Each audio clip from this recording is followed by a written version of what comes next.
Welcome to the Vigorous TWOSOME podcast, presented by Marcus T. We go, hey, let's look up, anatomy of like the handstand, like that sort of image. I don't know, I'm just making shit up. And you can be like, yeah, see how here you're. Yeah, no one gonna want to see that. No one gonna want to see that. They're like, oh yeah, that's great, nice. You never know, man. It's knowledge. Knowledge is knowledge. Knowledge is knowledge, man. Let's crack one of these open. Yeah, Which one do you feel like? I got a small head, so. Yeah, adjust it to how you feel. Yeah, let's do it. Let's get this relaxing one. And you gotta listen to it when you pop it open. Ready? Do you shake it first? Yeah, you can just pop. Vacuum sealed. Nice. Cheers, bro. Thanks for having me, man. Oh, you're welcome. Thanks for having me on your show. Pleasure's all mine. How good's this? Well, what is this? So, Nude Herbs is the brand from the organic store that is downstairs from our apartment. And it just looks interesting, and we just grabbed it one day, my girlfriend and I. And it's so good. It's just freshly brewed with natural mango flavor, lemon balm, passion flower, holy basil, damiana, hops, hibiscus. Don't even know what those I don't know what half of them are. Last three are, but... Relax for peace of mind. Soothe your tensions the ancient way. With this tonic of herbs and flowers brewed to unlock the calming powers of the goddess. Well, look, it's got no sugar. No artificial colours, none of that crap. So that's cool. And it's vegan. You can feel it. You can feel that it's good for you, you know what I mean? It's not like when you pop open a soft drink or something, you're just like, what is and you this? have it and you just know it's bad for you. You can feel it. It goes straight to your liver. Yep. Goes straight to your liver and fucks you over. So many people don't have that feeling though. Even when they're eating bad food. It's what they're used to. It's like adapting, what we talked about before. Your body adapts to what you do. You can't you are what you eat, you are what you drink sort of thing, And it will do whatever it has to do. The human body's incredible. Yep. Eat 7 meat pies a day, you're going to become that meat pie man. Well, the body has to adapt. It has to be able to handle the 7 pies a day. So it just has to do what it has to do. That's an interesting thing to think about, huh? Because it is. It's like on either end of the spectrum, right? Yeah. If you're eating 7 meat pies a day, the reason, let's assume they're unhealthy meat pies, what does your body do? It just it's got excess energy first of all, so it needs to store it. True. It can't. Yeah. If you're having 7 meat pies a day, yeah, I mean, it goes deeper than that. Yeah. It's a complicated thing, isn't it? This is we're talking about right at the very tip top of how to be healthy. Yeah, this is the secret. This is where it is right now. Just eat 1 meat pie a day. It's good. Yeah, but if you are gonna have it, have healthier ones, because this place down the road from our apartment called Sugar Dough, and they've been around for yonks. The family-owned business. They bake everything in house. It's pretty much homemade, everything, and they make their own meat pies with that's not bad. Actual meat, as opposed to, I know I talk about the shitty meat pies a lot, but that's important to know. The crap that you buy frozen at the supermarket is not the same as the homemade stuff that a good cafe never makes. is, because preservatives. No one looks at preservatives anymore, but preservatives are a huge thing. Your body struggles to process preservatives. Yeah, we're just not meant to. Yeah, it's like drinking some random chemical. Your body's not meant to eat that or consume that.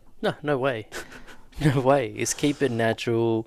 Even if you're not eating clean, keep it natural.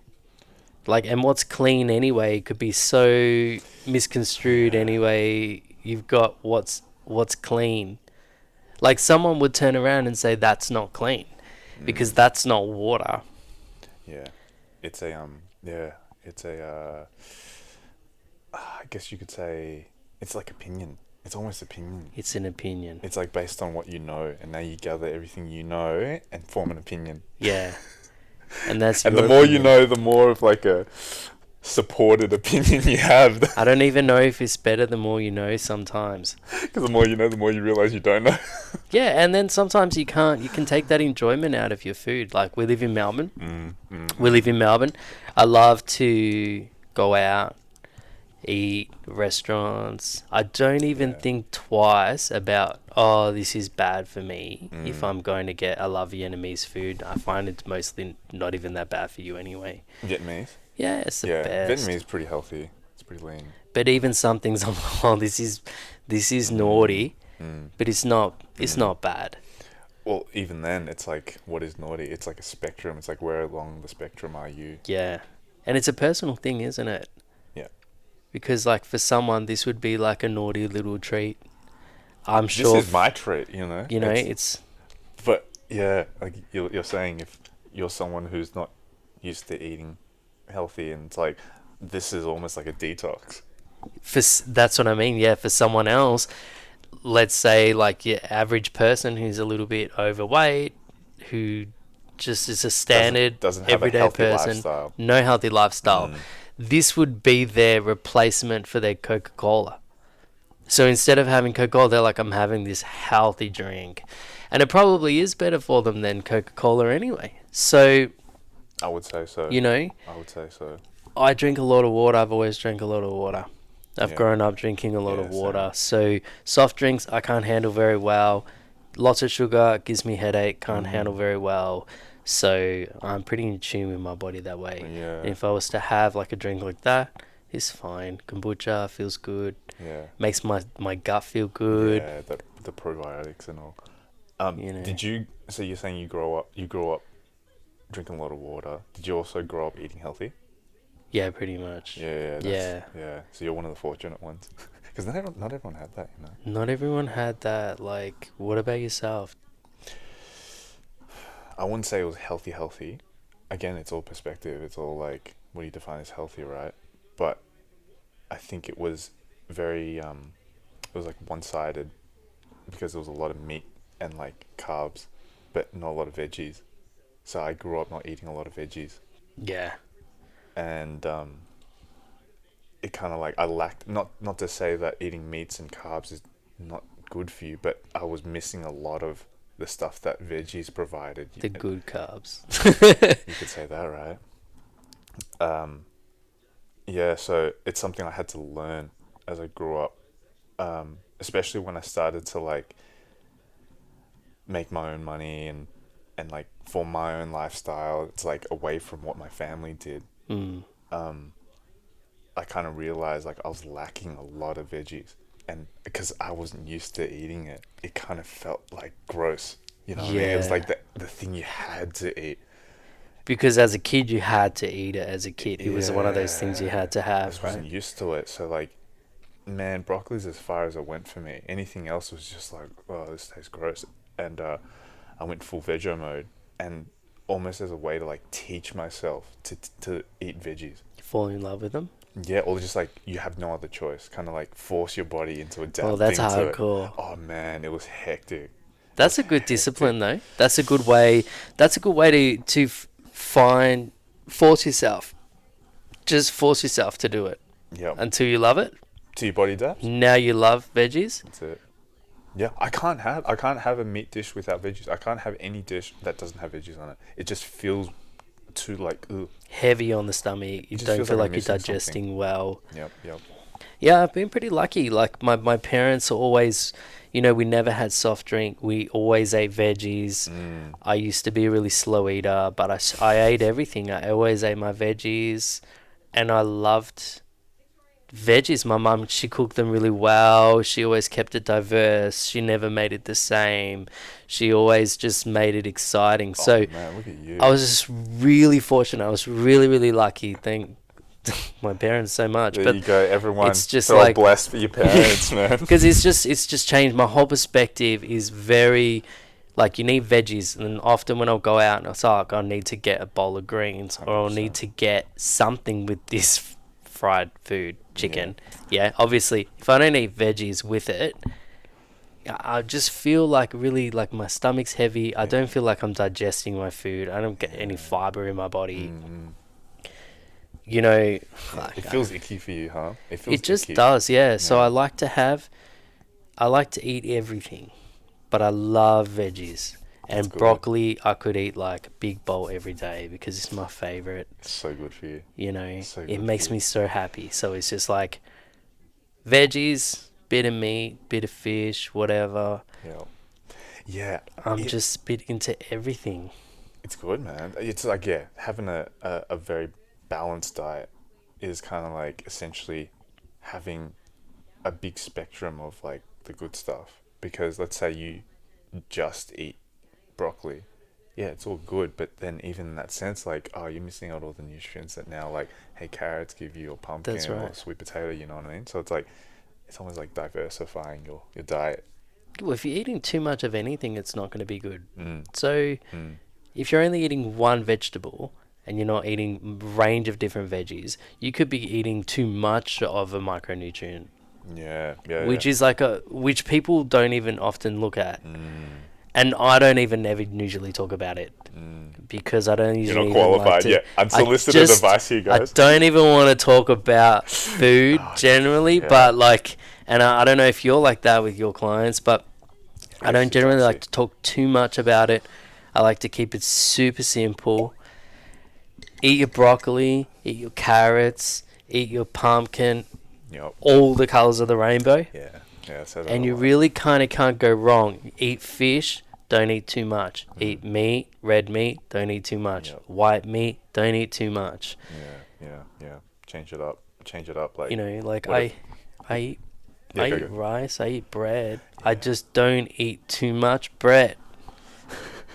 You know, and rice, I have white rice because it suits my lifestyle. My body digests it well, so I just listen to my body. If something makes me not feel good, even if it's a fruit or a vegetable, I won't eat it. Doesn't make my body feel good.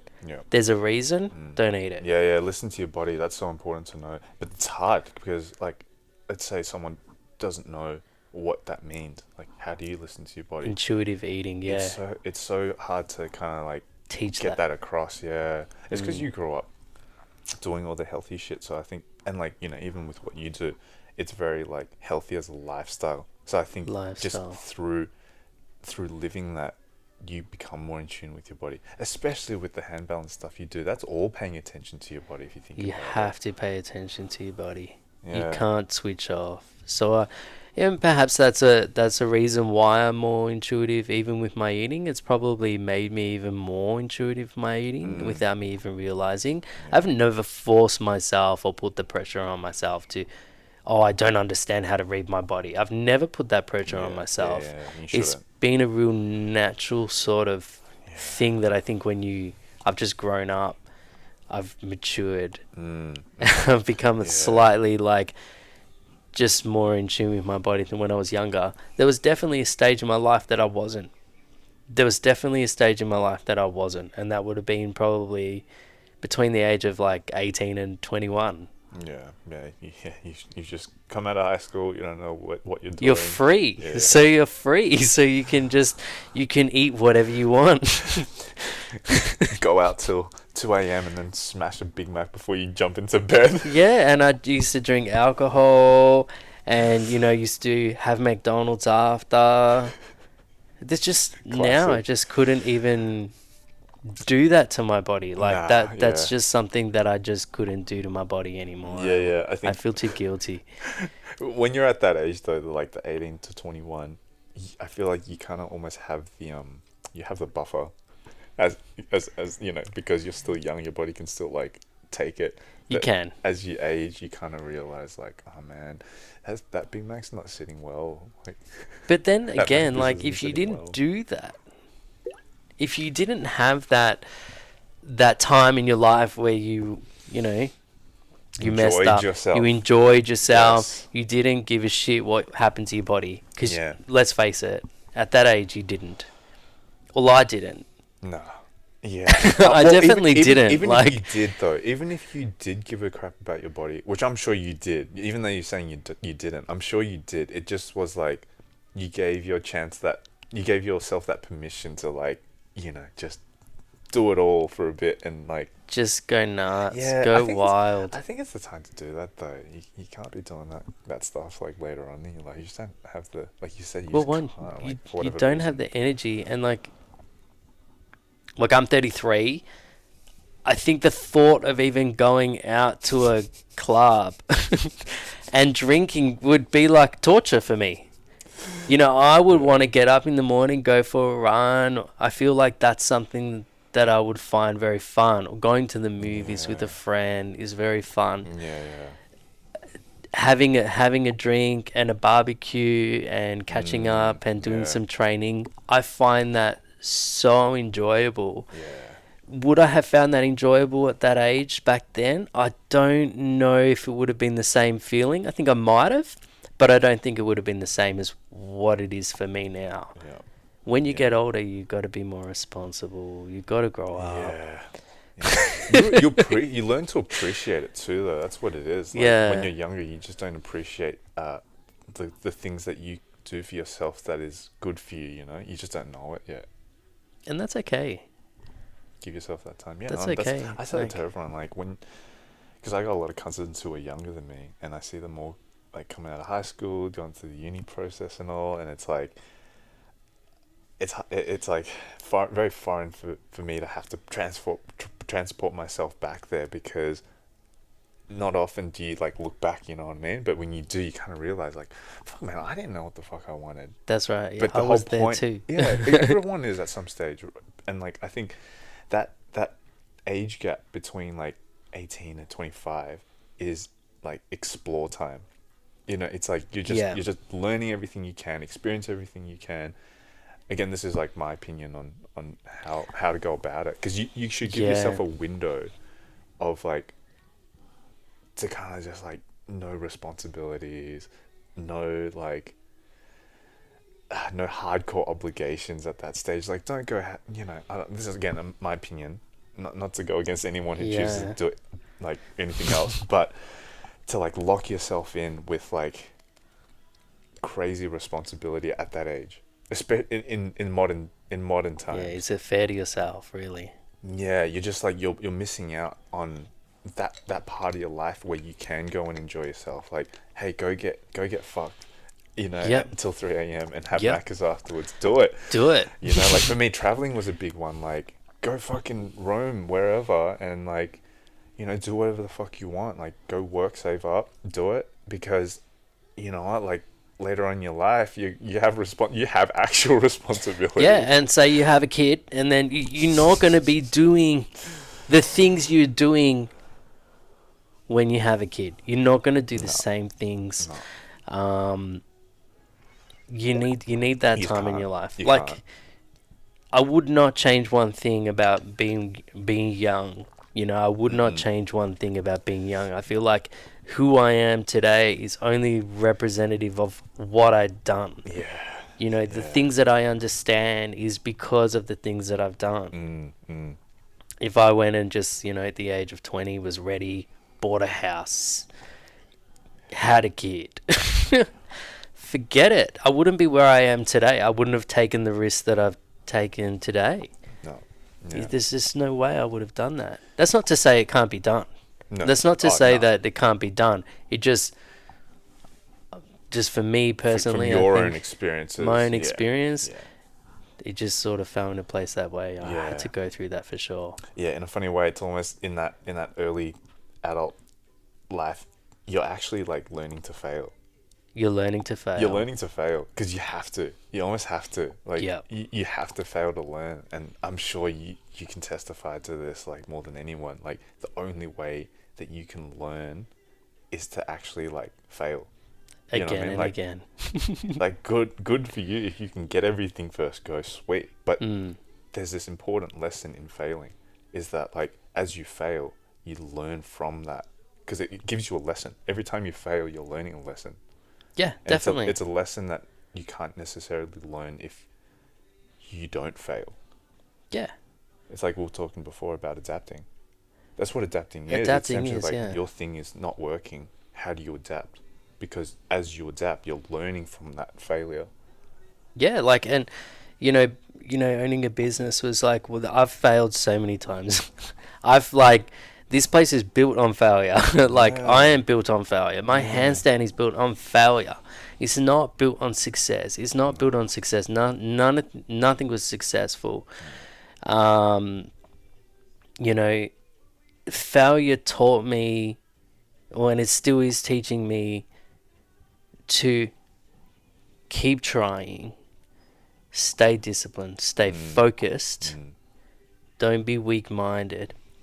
But not only that, but learn why you failed and how you can make an improvement. Now, you could fail again. So you could fail, learn from that, still fail. Learn from that, still fail. Yeah. Learn from that. So just because you're still failing at something doesn't mean that you're not getting anywhere. You're not getting anywhere. You're actually still learning from failing, whether it be physical or mental or something like that. If you're failing, that's a great thing. Enjoy it, because then when you have it and you're successful with it, you're not going to fail anymore at it. Then what? You're not going to be learning anymore from it. That's it. So then there's like a whole different, like, we could go deep.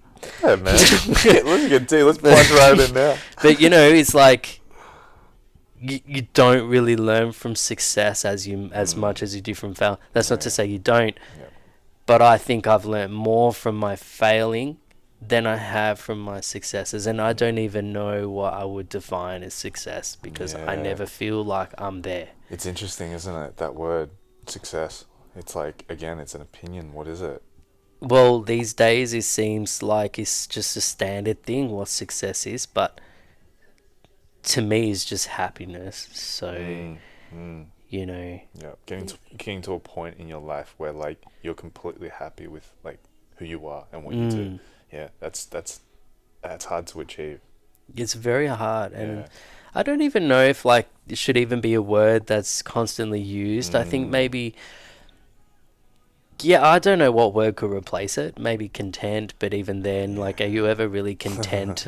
So it's like, what is success? The guy who owned a KFC, did he not just come out with KFC? He tried and he failed a million times, and then he ended up with these successful stores, or stores that are making money. Is he truly successful? But he might have been so unhappy even to the day he died. So even having all this money and all these stores, was he really successful? Yep. Well, everyone would say, or the general population would say, yes, he was a successful man. But in his eyes, he might have only wanted to really get married and have a kid. That could have been success for him as well. Yep. And so he may have never found success in his eyes. You don't know what success is for someone in particular. So I mean, it's like, you could get real deep with that word. But you can take that and run with it. What truly is it? Some people sit there and say, "Oh, you're successful, Jason." It's like, you're like, how? How? Exactly how? Like, I just failed. I couldn't even do 10 push-ups just then. Jeez, what do you mean? So it just, every day it could be different. For me, it's just, I wouldn't even use the word success. I just base my life purely on just like, am I happy? Because tomorrow, not even maybe tonight, we could all die. So then what? People are focused on building this success, and to become successful you need to build this certain thing, or you need to be a certain someone. It could be really, it can, like I said, you can go far with it, but I use the analogy of journey versus destination a lot. And you can relate it to that same thing where like I think everyone thinks success is a destination. They think once they get to a certain point in life, or they get to a point where like they have certain things, that's when I'm successful. That's when I'm successful, yeah. But it's like, proof is in the pudding, because the people who have been there, like I'm sure everyone knows of someone or has heard of someone that, they own like a massive mansion in like a really rich suburb, and you know they're making freaking 6-7 figures, and their family goes to like holidays every year, and their kids like go to a good school and shit. But then like they end up getting divorced, and the family splits up and shit. It's Yeah. like, you know, how does that happen? Mm. I don't know how that happens. But from what I'm gathering is like most likely, the most likely like demographic of people for that to happen with is the people that kind of strive for that destination. Because once they have everything that they thought they were gonna need to be successful, it's like not enough. It's like, not where do enough. you go? Yeah. And then there's that thing, like, you know, they're not content with where they are. I'm really happy, like, you know, Yep. can you sit right now and say, I'm happy with where I am in my life if everything disappears tomorrow, falls apart? Yeah.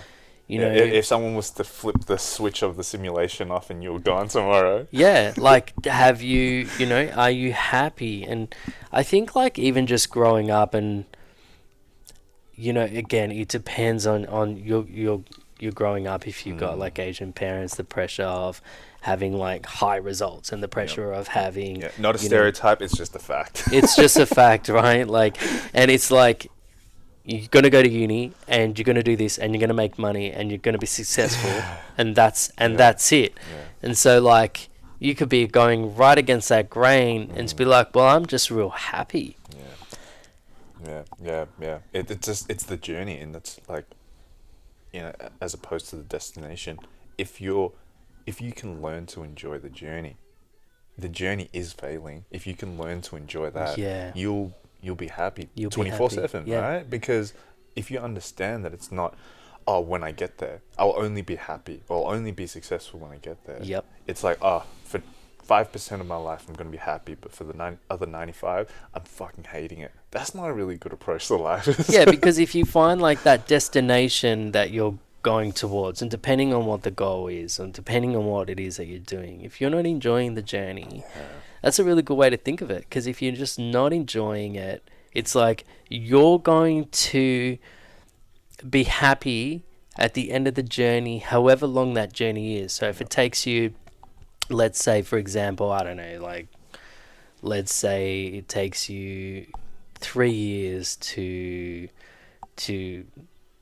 get this 25-kilometer run. You really want to go on a 25-kilometer run, and it takes you 3 years to build yourself or build your body, the resilience to get to that.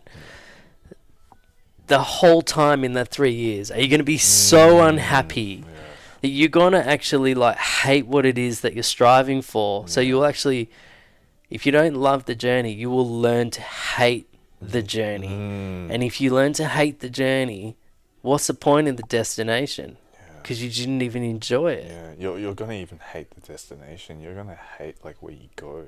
Yeah, you're gonna hate the whole thing. And so you're gonna create something that you naturally could love, but because of this destination where you want to be, whatever it is, you could force your body and your mind to just start hating what it is and how you're getting there. When you get there, are you going to be grateful for the journey that got you there?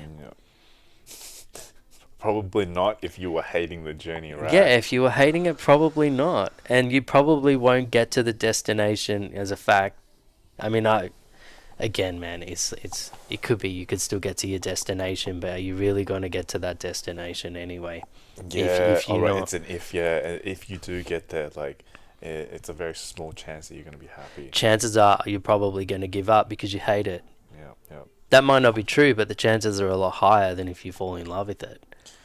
Yeah, I put this thing up on my Insta a while ago on my story where I used the analogy of walking through a dark tunnel, and how the destination is the light at the end of the tunnel, and you're walking through a dark cave and shit, it's like miserable, you know, and you don't know where the end of the tunnel is. You can't see it.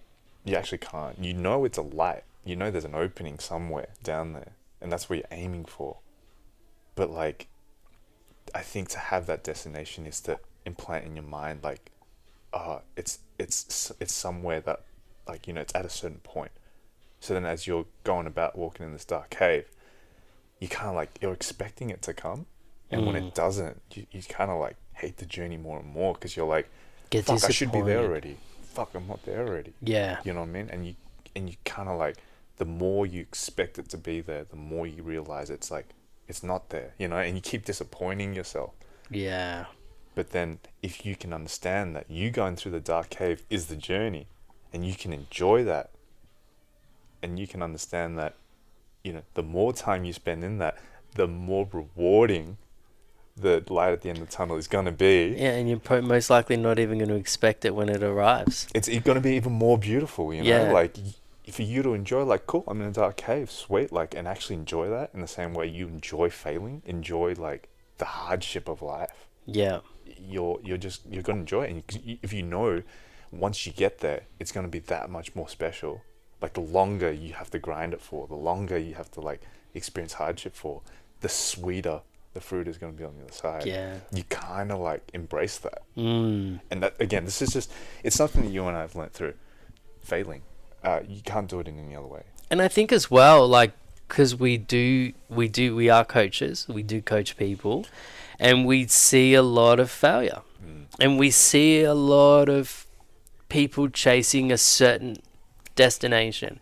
And we've also seen a lot of people and guided a lot of people through understanding how to fall in love with journey. Yeah, yeah. And, you know, it's... even falling in love with the journey itself is a journey. yeah, that's the whole journey. It's like falling in love with the journey is a journey. Yeah. And it's like, you know, it's importance of having good guidance. That's what it is. it really is. Yeah. It's importance of having good guidance. If you're blessed with good parents who gave you good guidance, then like that's priceless. But let's say if you didn't, where do you go find it? You know, it's like, You can find it in yourself. yeah, You know, actually. it's really hard if you don't have the guidance. There's people out there that, you know, they're alone and they don't have the guidance, and that's cool.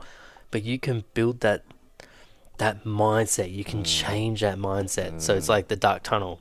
Yep. So I'm in this dark tunnel, and it's like, oh, it's really shit. It's really lonely. It's cold. There's rats everywhere. Or you could just change that mindset to like, well, I'm in an awesome dark tunnel. It's freaking, I'm on my own, which is great. Some people like that. Some people don't. At least I've got something to eat. Yeah. It's like, Yeah, be yeah, careful with it's the little like- things. Yeah, that's it's really important small too. things like that. It's just like, just be totally I'm not grateful fucking of. dead. I'm not Yeah, dead. I'm actually still walking Kicking towards on. this light that I can't even see, which is fine, but I'm still able to walk there. Yeah. I'm still got my feet, I've still got my legs, I'm still able to move in that direction. So that's an awesome thing. Yeah, yeah. And then let's say like you don't have legs. Oh man, I can crawl. I can crawl, all right? There's I always don't know. finding a solution to the problem is going to get you there.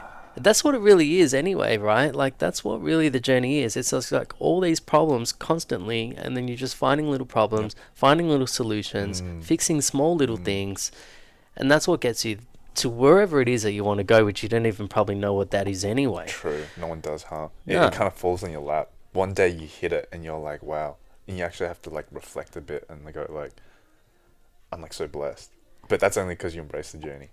Yeah, it takes a while. Like, there's often, I even have moments, even now, where people's like say, oh, you've got a gym, it's so great, all this stuff. I even forget myself. I forget myself because I'm so focused and I'm so happy with where I am, and I'm just like focused and I'm moving along and things are happening, and there was no plan. There was never a plan. I wasn't even supposed to work in the fitness industry. So I was supposed to work in the construction industry. That's what I studied. Wow. That's what I was supposed to do. But just through like loving and focusing on small little things and small little projects gets you to where you are. Sometimes Doing the things you love. you forget, Yeah, you do. you know, and it's like you say, you got to take that moment sometimes, and it just hits you and it's like, oh, holy shit. Like, look where I am. Look where I'm standing. Oh, I didn't even realize because I was so focused on the journey that sometimes you could pass that moment where you actually wanted this, but then you're so far past that. Like, sometimes I have students that I just be so all I need is a 1 minute handstand and I'll be happy. Okay, all right, fair enough. Like That's the destination. yeah, I've seen so much like this and I'll just be happy. Yeah, so they get that minute and then they're like, but my shape's not right. Oh, okay. But aren't you happy because you're there? No, no, no. So then it's usually at that moment that it's people start realizing, or before that moment, that they just got to focus small little bit on the journey, and then Yeah. they're turning around saying, "Oh my God, I got this skill," or "Oh my God, now I'm at 2 minutes handstand, Jason. I can't believe it." Yeah. Yeah, because they stopped focusing, and they started learning to love, Yeah. fixing small things. Yeah. Embrace the journey. Yeah. This is the thing I've been toying around with a lot, in regards to like being satisfied, but also being quote unquote successful. Hungry. Okay, ready? So it's a balance between being appreciative and grateful of everything you have, Mm. but at the same time wanting to be better. They're like dichotomies of complete opposite sides of the spectrum of like mindset. Because if you're completely happy with where you are and you appreciate everything you have, theoretically that means you don't want any more. And on the complete opposite side of the spectrum, you've got I want more and you're never happy. And you're never happy, so you got to find a really good balance. So right in the middle there is somewhere where it is. Like, That's the sweet spot. yeah. So right in the middle of it's like that stay hungry analogy, which I kind of use. Stay happy, stay hungry. Right. Stay hungry. Keep working to improve yourself, improve your lifestyle. Yeah. But also, But be happy with where you are and where you've come from and the journey that's got you there. How do you find that balance? I don't know, because it's inside my body. In my mind, it's very hard to... I can't do that for someone. Yeah, you couldn't just print out a document and go, hey, read this. And If you follow this, here's the rules of life. And if you follow this is going to get you to that sweet spot of happy and hungry. You're offering someone a destination, then you see. You're offering like, hey, look, if you do this, you'll get there. But it's not. It's like, I don't know. That's why it's such a big topic of discussion always, because it just, there is no answer. It's kind of like, all right, well, this is what's worked for me, or this is from my experience. But then like, it might not work for you. So let's figure out, okay, how would you tweak it, or how would you go about it? To because you don't even know place. what mentally is going to get that person to that grateful, sort of satisfied state. And it's like, as humans, I think we just strive to improve all the time. That's human nature. Yeah, we want more all the time. We want to be better. We want to do this. We want to do that. Like you were saying about adapting. Human nature is adapting is human nature. Yeah. We're only where we are today with buildings and cars and all this stuff because of human nature and because we've adapted and evolved. It's... Yeah. We touched on like balance, right? Like you're balancing stuff and how like that relates to all aspects of your life though. Yeah. Like finding balance. And even to the extent where, my mate Luke and I started our own passion project with our like combat conditioning, and we called it balance. Not with that intention that like... I remember that. Yeah, not with that intention of like, necessarily like, oh, we're trying to help you find balance in your life. It was more just like, we thought it was a cool name, but then as you start to unpack it a little bit more, and it can get deep, especially with you, because you're teaching hand balancing. It's like, there's a saying that my former jiu-jitsu instructor said, because he was a psychologist. He'd studied psychology and had a psychology degree and all that, but crazy, like is teaching jiu-jitsu now instead. And so he has all the psychology like knowledge, but then applies it to teaching you how to like roll. And a discipline like just that. Life. Exactly. It's so like, wow. What he said was, how you do one thing is how you do everything. Yeah. So like, as an example, if you're the type of person who's going to half-ass an assessment or half-ass a job, that tells me you're probably going to half-ass a lot of things in life because it's just Yeah. you as a person, right? Yeah. But if I see like, all right, if I give you a task and you like really apply yourself and give you 100%, you know, you really want to make it good according to whatever standard that is, but I can see you're trying. My guess is you're probably going to do that with all things in your life. Yeah, well, that's yeah. I guess it's a discipline thing too, though. You know, if you've got those qualities, if you would like to say, in your personality, that's what you want to do. But for some people, like if you were to ask me to do something that I really don't want to do, and I don't even know what that could be. It could be, I don't even know. Like, going out to 3 a.m. going out to 3 a.m. Like I'll probably half-ass it, but knowing me, I would probably just go all out anyway. Yeah, you would. You know, That'd be your nature. You would either go like, nah, don't want to do it, or do it properly. But I feel like you need to have that kind of mindset with life because, you know, like I'm trying to tie this back up to balance. Like, part of your thing is like hand balance, and having balance requires discipline. Yeah. And discipline's important to have because it allows you then to like, then if you're going to relate it all together, it allows you to embrace the journey. Because if you're disciplined, you're going to keep going on that journey. You know what I mean? Because it all loops back That's around. correct. Yeah, Riz, if you don't have that, you're not going to find that balance. If you're having, say, for example, something I find really a big, really something that hits me every day. I generally find I'm speaking to someone who's like, I just want to have fun. Cool, that's great. I don't really think there's anything fun about, you know, not applying yourself to a certain discipline or something that at least, I mean, there's people who have studied, there's people there's my handstand coach who's a master. Yeah, this is Miguel, huh? Yeah, and I want to touch on Miguel later. You know, and it was like, if you don't have that discipline, you just want to have fun. There's nothing fun about not being able to do it as well. So it's like, you got to be able to apply those disciplines to find that balance. And that balance, again, it's a really tricky thing, and it's so individual because like for you, it could be different. For me, it could be different. It could just be a generally different balance for everything. But discipline has got to be one of those things. If you don't have it, will you ever find the happiness in the journey? You're going to have a very hard time. Yeah, like you got balance. We got balance. Yeah, like you balance the discipline and the fun. Yeah. Let's say training. Lots of people don't want to train. I train handstand. I don't just play with handstand. Yeah. You're applying yourself to that discipline. Yes. So that I'm able to enjoy it as well and have fun, even though I'm still enjoying the training. Yeah. So it's really sort of like, it's a real sort of difficult one. Yeah, it's a difficult one. It's to put into words. Yeah, I think, and you notice like the moment you touch on that topic of balance, and how easy it is to relate it to everything in life.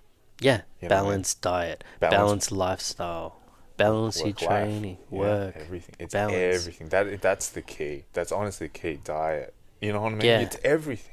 Yeah. And funny enough, your discipline is achieving balance. Yeah.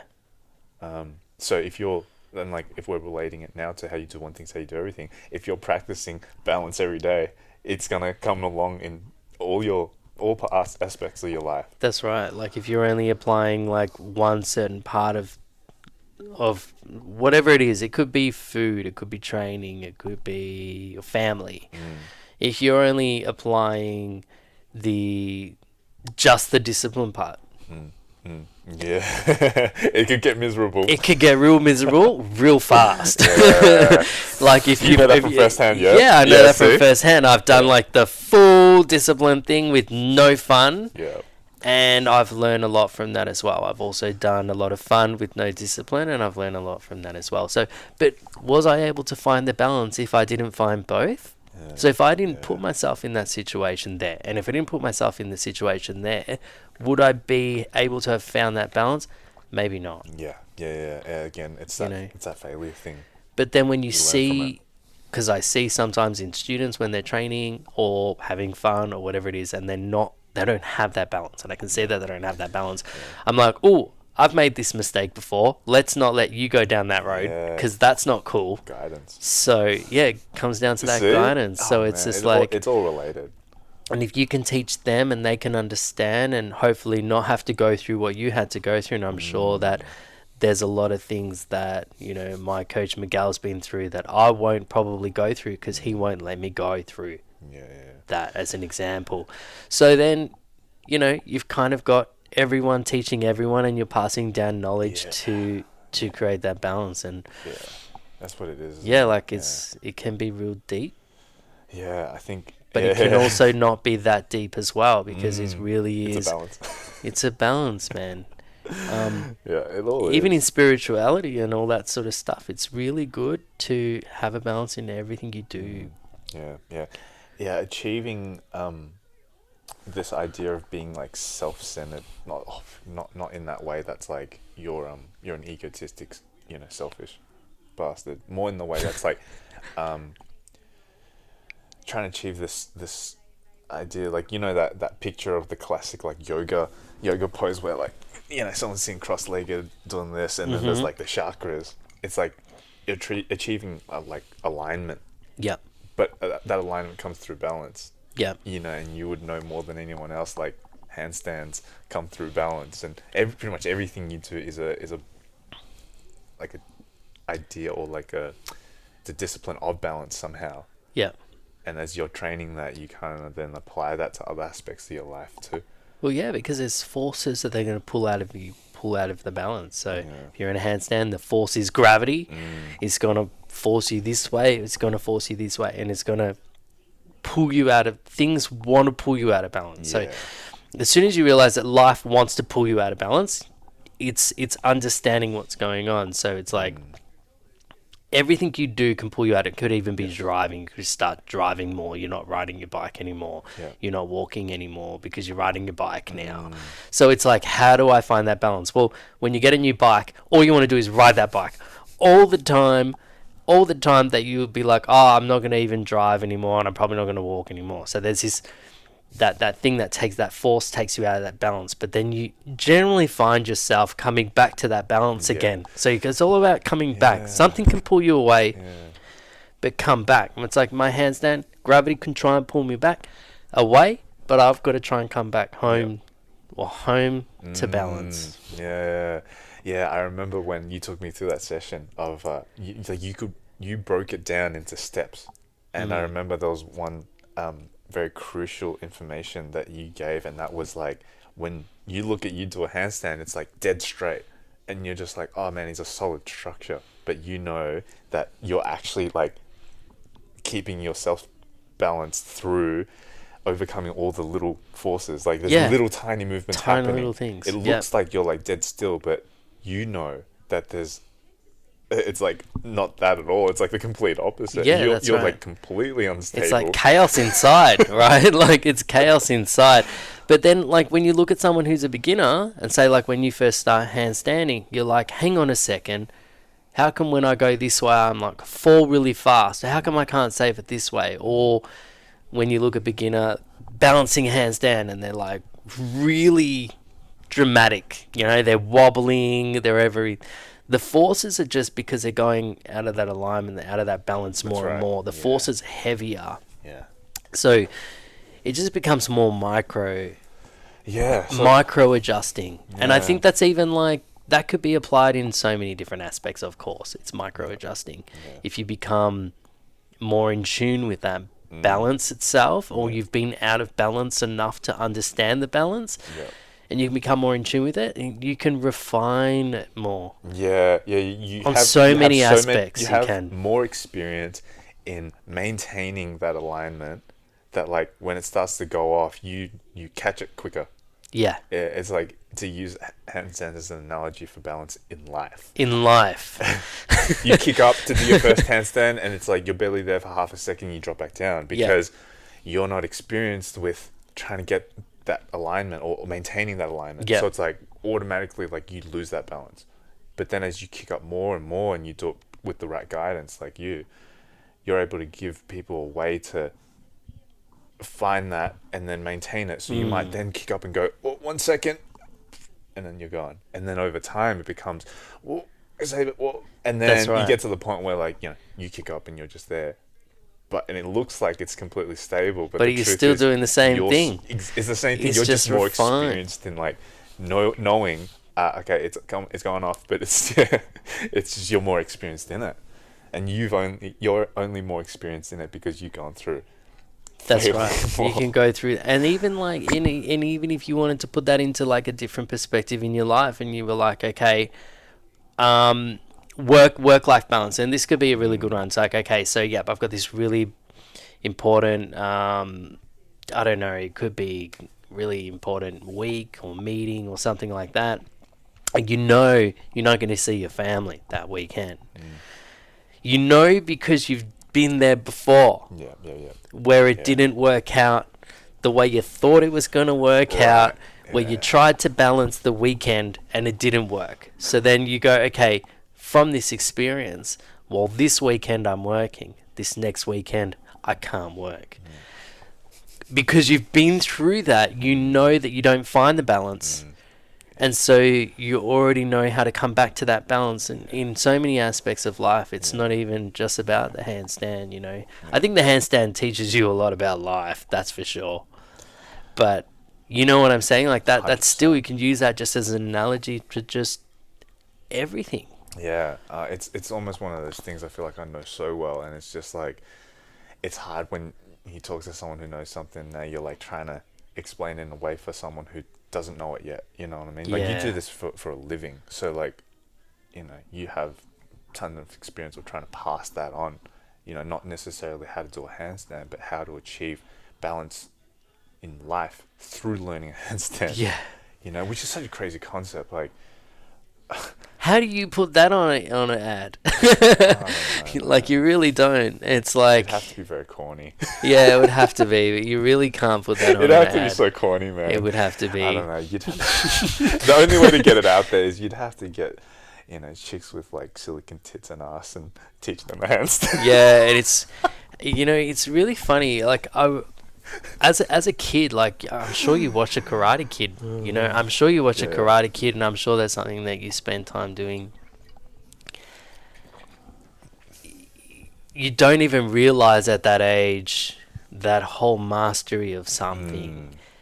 You don't really sort of get to that moment until you've sort of like experienced all these things, learn balance in all these different aspects of life, not just training, for example. You know, really, that balance is a really good point that you've made, because I've never thought about balance so much until right now that we're talking about it.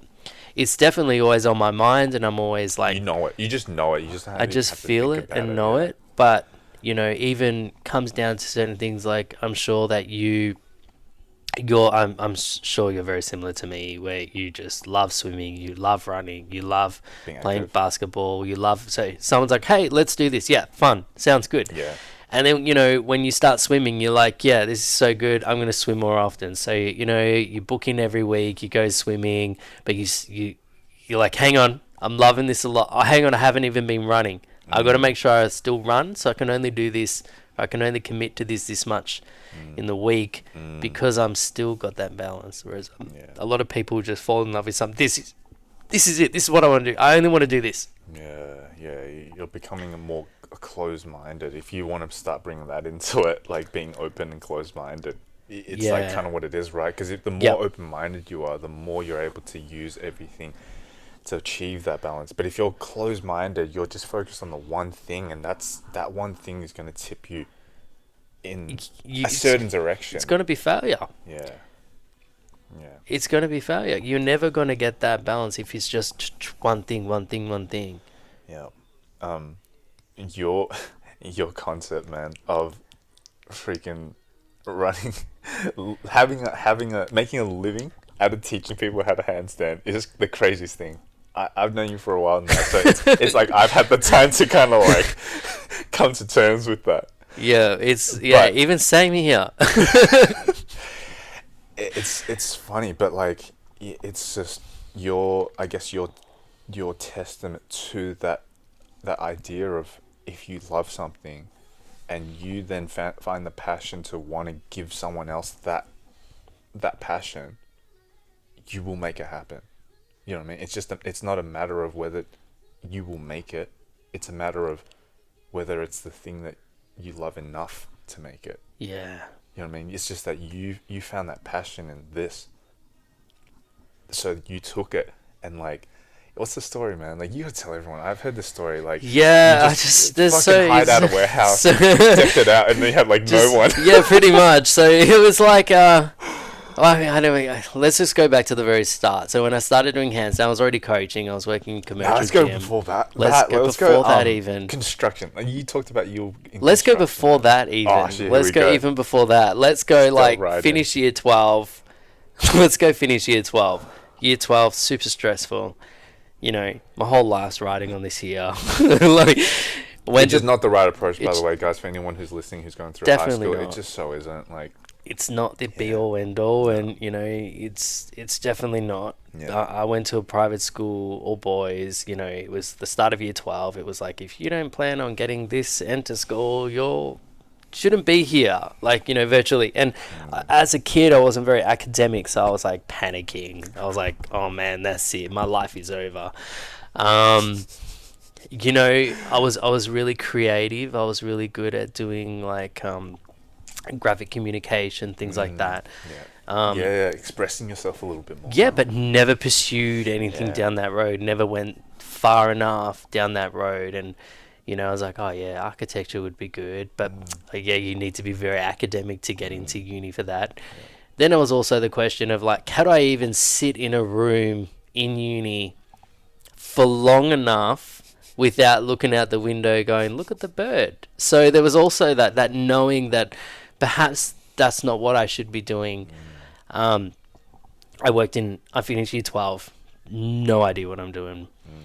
I got a job doing like door-to-door sales for businesses. Oh, yeah. And that was just like, Yeah, it was just an it's like- experience. Like, Yeah. whoa, I just pretty much walked the streets and walked into businesses and I was like, hey, I work for American Express, whatever. You want to use this card? Like, it was just so random. It was just the most randomest job I ever had. Yeah. But I think it taught me so much in life. Yeah. Taught me how to deal with people, communicate with people, Yeah. sell myself, Yeah. sell what I Yeah. believed in. I believed in the product. That's why I worked for them too, you know. Right. But from there, I ended up getting a job in a bank. ANZ, worked there for 4.5 years. Oh, shit, I didn't know that. I applied myself like I apply myself to everything. I did well in my job. I hated it every day though. Yeah. But this was just so normal. Yeah, you thought there was no other alternative. Everyone hated their job. Everyone Yeah. couldn't wait for Friday. Everyone couldn't. Everyone who I surrounded myself with was like that. They just, this was normal. Like, fuck, Monday's here. Damn it. Yeah. You know, I don't get that vibe anymore. But back then it was like, it was exactly like that. And one day I was sitting with my boss and I was just telling her, I hate this job. You said that to your boss? Yeah, I just, it's the truth. Wow. So I hate this job. I'm not happy. I don't know what to do. So she was like, cool. Let's get a piece of paper and let's try and find something that you love. And it was just really good. I was really, really fortunate. Her name is Candace and, you know, I'll definitely send her this, so shout out. But it's shout out to Candace for being such changed this my kindness, this whole kindness life. and It's just caring. total caring and kindness. She Yeah. really cared about my happiness, and you know, I was expressing to her I wasn't happy. She could have gone, "Oh, give him a different role, keep him around, keep him happy," but she didn't. She was just like, "Here's a piece of paper, split it into 4, and I want you to write something that you're good at, that makes you happy." And then something that you're not good at that makes you happy. I'm like, okay, filling it all out. And like, gym was one of those things. I love going to the gym. That makes me happy. And then the other one was like, what's something that doesn't make you happy that you're good at? Okay. And what's something that doesn't make you happy that you're not good at? So, you know, I was like, work. I'm good at it, but fucking hate it. Blah, blah, blah. And I kept staring at this thing, and it's still sitting in my top drawer on my desk. It has not moved. Wow. It's still sitting there. And if I ever feel like I need to make any changes to it, I can. Funny enough, though, those passions they're still there. Yeah.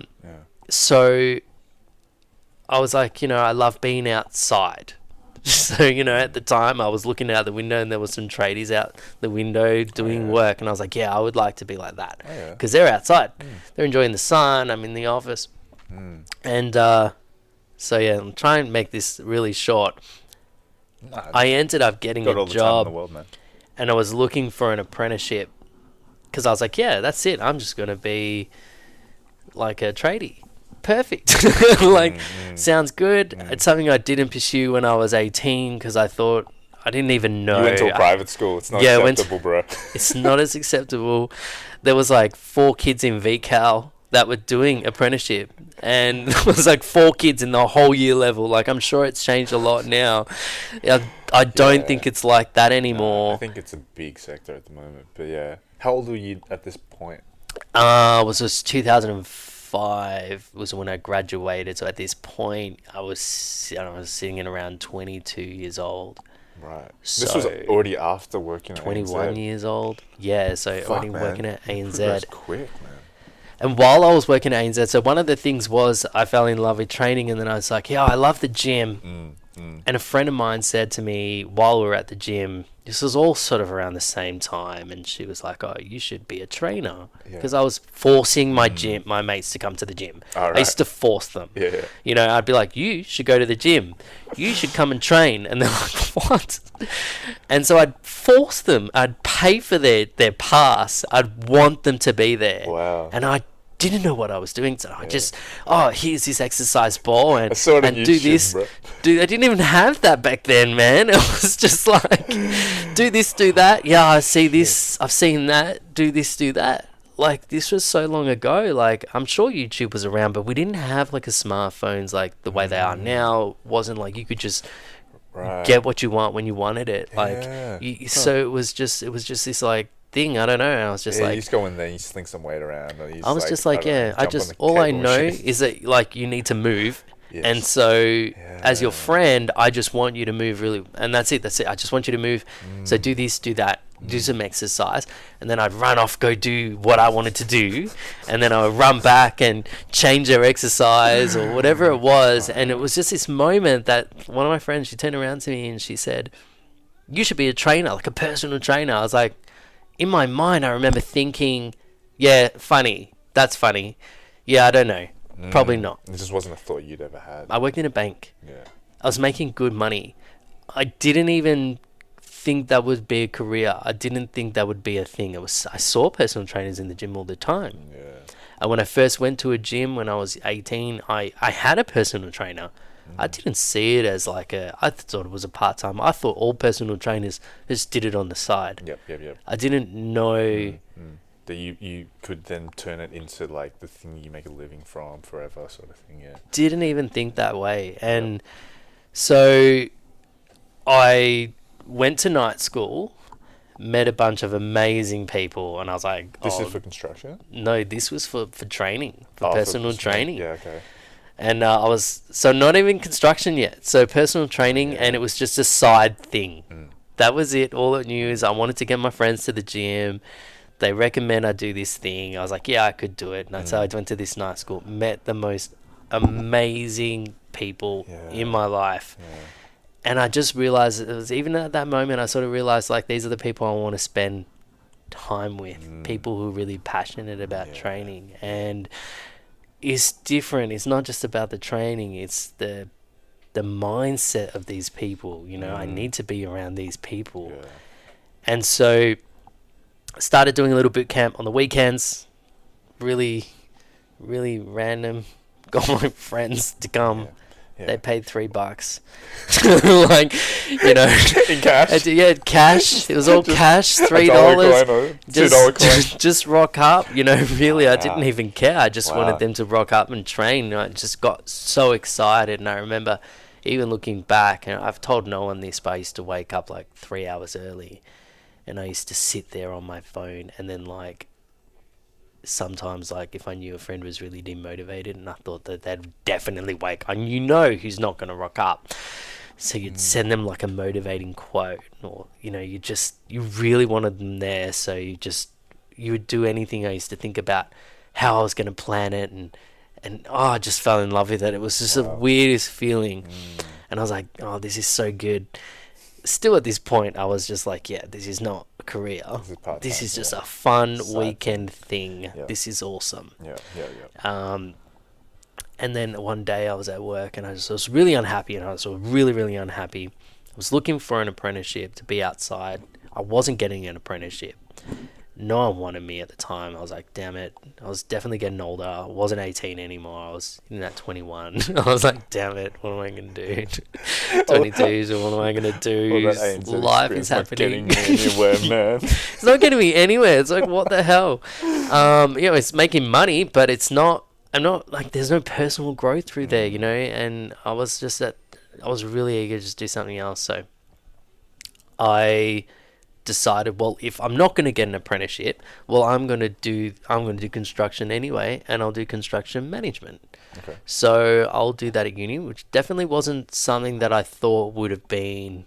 Again, it was like, I'm still outside and I'm still dealing with all this other stuff. I'm still outside with the tradies. I'm still doing that stuff. No, I'm not fully outside. I'm aware of that, but at least I'm, you know, you're gonna find a way. Sort of thing, yeah. You're not stuck in the same place for too long. Yeah, it's like I was being rejected, so no one wanted me. Right. So I was like, well, screw this. I'm gonna find a way. I'm going to get in there. I'm going to do construction, and this is what I'm going to do. It was the fact that you couldn't get it motivated you to want to get it. Yeah, I was like, well, then I'll be the management. Yeah. So I studied that. Now, in the meantime, while I was studying, I just decided one day I walked into work and I said I quit. Just done. Work as in... Like the ANZ. Oh, ANZ, yeah. So, yeah, this was all happening all at once. So I was doing, like, training on the side. It was a real random side job. Like construction management at TAFE, and then I was like, look, I'm just gonna quit. I had no plan. I had no money, had nothing. I owned my car. Like, that was it. I had no plan. I had no idea what I was gonna do. All I knew is that I couldn't do that anymore. Yeah.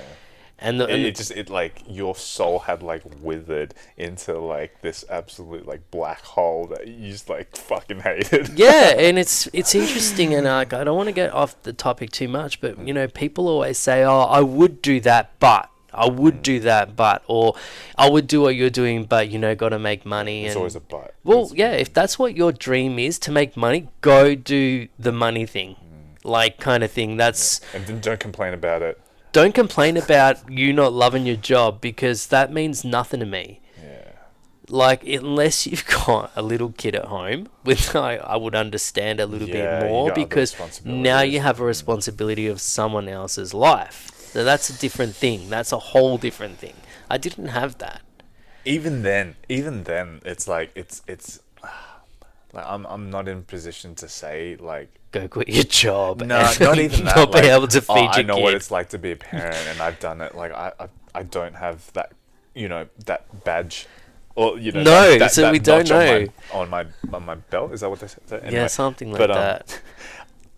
Even then, like, because I've seen people who have been in that position, yeah, but were still able to grind it, and end up doing what they love whilst raising a family. You've got to make more sacrifices. Yeah, it's all it is, isn't it? Yeah. It's about what you're willing to sacrifice. Mm-hmm. Like, if you're in a job that you hate, but it's making you money, you're just not willing to sacrifice the money. That's what it is. Yeah. And that's the thing that's, like, keeping you locked in. And you can't... It's like... It's one agenda, money. Yeah. But it's like, what does it give you in the end of the day? You know what I mean? Like, and are you going to be teaching your child happiness? You see? Yeah. Okay, so you're in construction...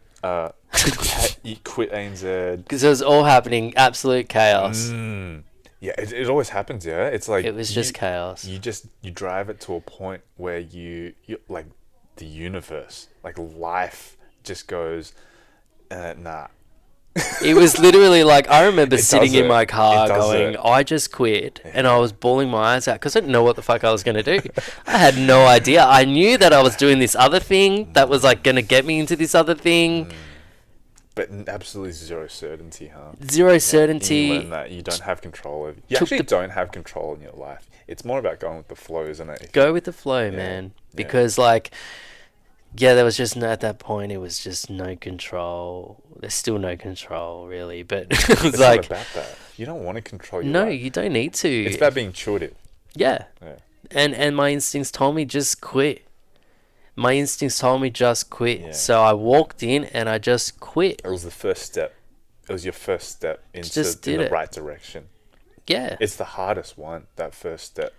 Because I was going against the grain. The Yeah. grain was Yeah. just, you get this job, you do this job, you make money, you Yeah. get a house, whatever. So for in that moment, I was like, well, yeah, nah, I'm not doing that. No. And so I was studying, and I was recommended from a friend to go work in a gym, Okay. and I was like, oh yeah. You already graduated at this point. from Yeah, I was PT. already doing PT a little bit on the Oh, side. yeah, that's right, you're doing And I the was weekend thing, yeah, the and I was $3 doing bucks, the the weekend, the $3 $3 thing. So I was thinking, oh yeah, what am I gonna actually do in a gym? So you're like, am I gonna actually? I mean, even at that point, I was like, okay. I didn't really want to work in a gym. I was doing some concreting, so this is really random shit. I was like, random shit. I was just doing random Hustling, shit. man. Then, Hustling. like, whatever it was that I was doing, I really loved. I loved it though. So I was concreting, and I loved concreting. Like, I Right. loved it. I loved when the truck came. It was like training, you know. It filled up the thing, and it was like you're sweating. It was like extra Yeah, training right. session of the day. So I Wow. was like, this is great. And I got more time for training because we finished early, so I could go gym earlier, hit the sauna earlier, go for that swim, do the Yeah. weights. I could do it all. Right, it was the lifestyle that provided for you. It was helping me with what I wanted in the lifestyle, man. And I was like, this is good. You know, this is a Yeah. good life. Look, it was raining a lot. I was not making a lot of money. I was doing full-time school. So I only had like 2 days that I was available to work. And it was just, and that was also its own, like, see, even that had its own struggle, but I still loved it. Yep. Yeah. It's not easy, but because you love it, it's like you accept it for not being easy. Yeah, and Yeah. it was probably, again, it was a really hard time in my life. I still remember. I will never forget. And It taught you so many things, huh? it's taught me so many things. You know, I was a very lonely time, but it was a really good time in my life. It's definitely made me what I am today. Yeah, So you're grateful for it, huh? very, like, you know, I ended up getting the job in commercial gym, and again, it was like, it's a temporary thing. It's just a temporary thing. And I was like, had so many clients. I had so many sessions. You know, I was booked out. I was making more money than I was even at the bank anyway. Wow. But I was like not thinking about that at the time. I was just like, oh, this is pretty fucking sick. Like that was, I was young. That was all I was thinking. I was You like, this is loved it. sick. This is great. You know, I get to train people, and then, you know, I still had this plan. I'm going to go in construction. I'm just going to do this stuff. The idea of even taking that further was just, it was just a temporary fun thing. And then my boss, I'd finished the TAFE, and it was fully, I was, yes, that's it, I'm qualified, I'm all done, now it's time to get a real job. Okay. And I said Real job. to my boss, and my boss was like, well, I was actually thinking maybe you do some training with me during the day and I pay you to do some training. And I'm like, yeah, but then how am I going to do that if I'm going to get a job? And he goes, well, maybe you should just do a little bit of this at the time until you get a job, because I want to train with you myself. And I was like, well, that's really inconvenient, but we can just go with it, like whatever. Yeah. And then I tell you what, it's just all been a whirlwind since then. So I was teaching then heaps during the day, and my days were full. And I was working, and you're a trainer, so you know what it's like. I was working 5 a.m. till midday, Monday to Friday. Yep. Like straight Yep. 5 days. So I was killing it. Yeah. And it was cash, and it was good. It was good times back then. Cash I used money. to throw the money in the air. Yeah. Woo! Can't do that anymore, man. No, it's definitely not. And so it was just like really different. And, you know, I don't even know how this all happened. It still even shocks me to now because, again, there was no expectation. So it really even shocks me sometimes, even looking back and talking about it. Because it kind of just went from there. And then a friend was like, oh, you should do bodyweight training because it's really good. A really good friend of mine. And I was like, yeah, whatever. Love doing weights. Super fun. About 3 months in, I was like, oi, let's do that bodyweight thing. We just do bodyweight. I was like, just 6 months straight. I stuck to the disciplines, done some research as well. And just stuck to like the pure basics. No skills. Didn't think of any skills. Again, didn't have this in social media. So it was like, I didn't have people to be inspired by. I didn't have skills that I wanted. I just wanted to feel good. And I just did bodyweight. It was just a different approach to my training. That's all it was. It was just a different approach to my training. And then I was just noticing how amazing my body felt. My body felt so good. I was like, this is so good. I love this body weight. Like, and I'm feeling like my body's changing and it's adapting to more natural shape than it needs to be. So I fell in love with that. That's what I fell in love with. Yep. At this point, I was like, cool, I'm going to go with the training thing. I'm not going to do the construction thing until I find a job that I want. So it's still there. You're giving yourself time. It's still there, but in the meantime, it's going to be like this. Then I was practicing handstand. So I was really bad at handstand. I was so bad that like I was scared to even do like walking into the wall. All I did was 2-3 progression on the wall. It was really basic and it was really bad. And then I taught myself how to balance a freestanding handstand. Okay. And I got to around 40 seconds. I was feeling pretty good. I was like, you know, I'm pretty awesome. I can hold it. I'm awesome. You know, that was it. That was where I was at. You know, I was so young. I was just young. And I was you're like, oh, not many other people can do this. You know, when you're at that age, like, we were talking about that age group, you know, I was at that age and I was just there. Okay. So I was like, life is good. Life is awesome. Pretty good. Loving this. Make good money. Whatever. Looking for construction. Gonna have whole big career. Gonna have all this amazing shit. Then I broke my shoulder doing a handstand in this commercial gym. Wow. And I was like, not the one I worked at a different one there. And I was like, okay, sort your shit, go to the hospital, whatever. I was lying in bed and I was just thinking, you know, obviously this wasn't my fault. Obviously the environment I was in was not the right environment for me to be doing this type of training. Yeah. I could have gone to gymnastics, but gymnastics, you couldn't go to gymnastics unless it was 8:30 night session. Right. And I don't train at 8:30 at night. That's just not what I do. I train like before lunch. I train. That's when I train. I don't. When the sun's still out. Yeah, I don't wait till the very end of the day and then train. I'm ready to sleep. So I just thought, well, I was looking for a gym like Beyond Movement. There was none. There was one that was overseas that I'd seen, and I was like, you know, I really want to go there, but it's like in America. It's not going to happen. Right. And I didn't know what to do. I was like, there's no place to fucking go. Like, shit. And I was like, what do I do? Right. I don't know what to do. And so I just decided, well, why don't I just make a place? There you go. Problem solved. Then I can go there every day. Yeah. So I had no plan still.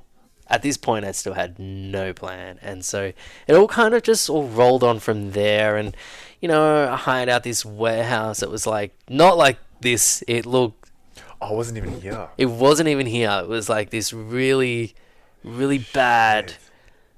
Like old tin shed style warehouse right behind a a petrol pump. So it was just so bad. It was so bad on so many levels. Like, it was real bad, you know, like... You got signage at the petrol station, hand balancing around the corner in a tin shed, and you're just like...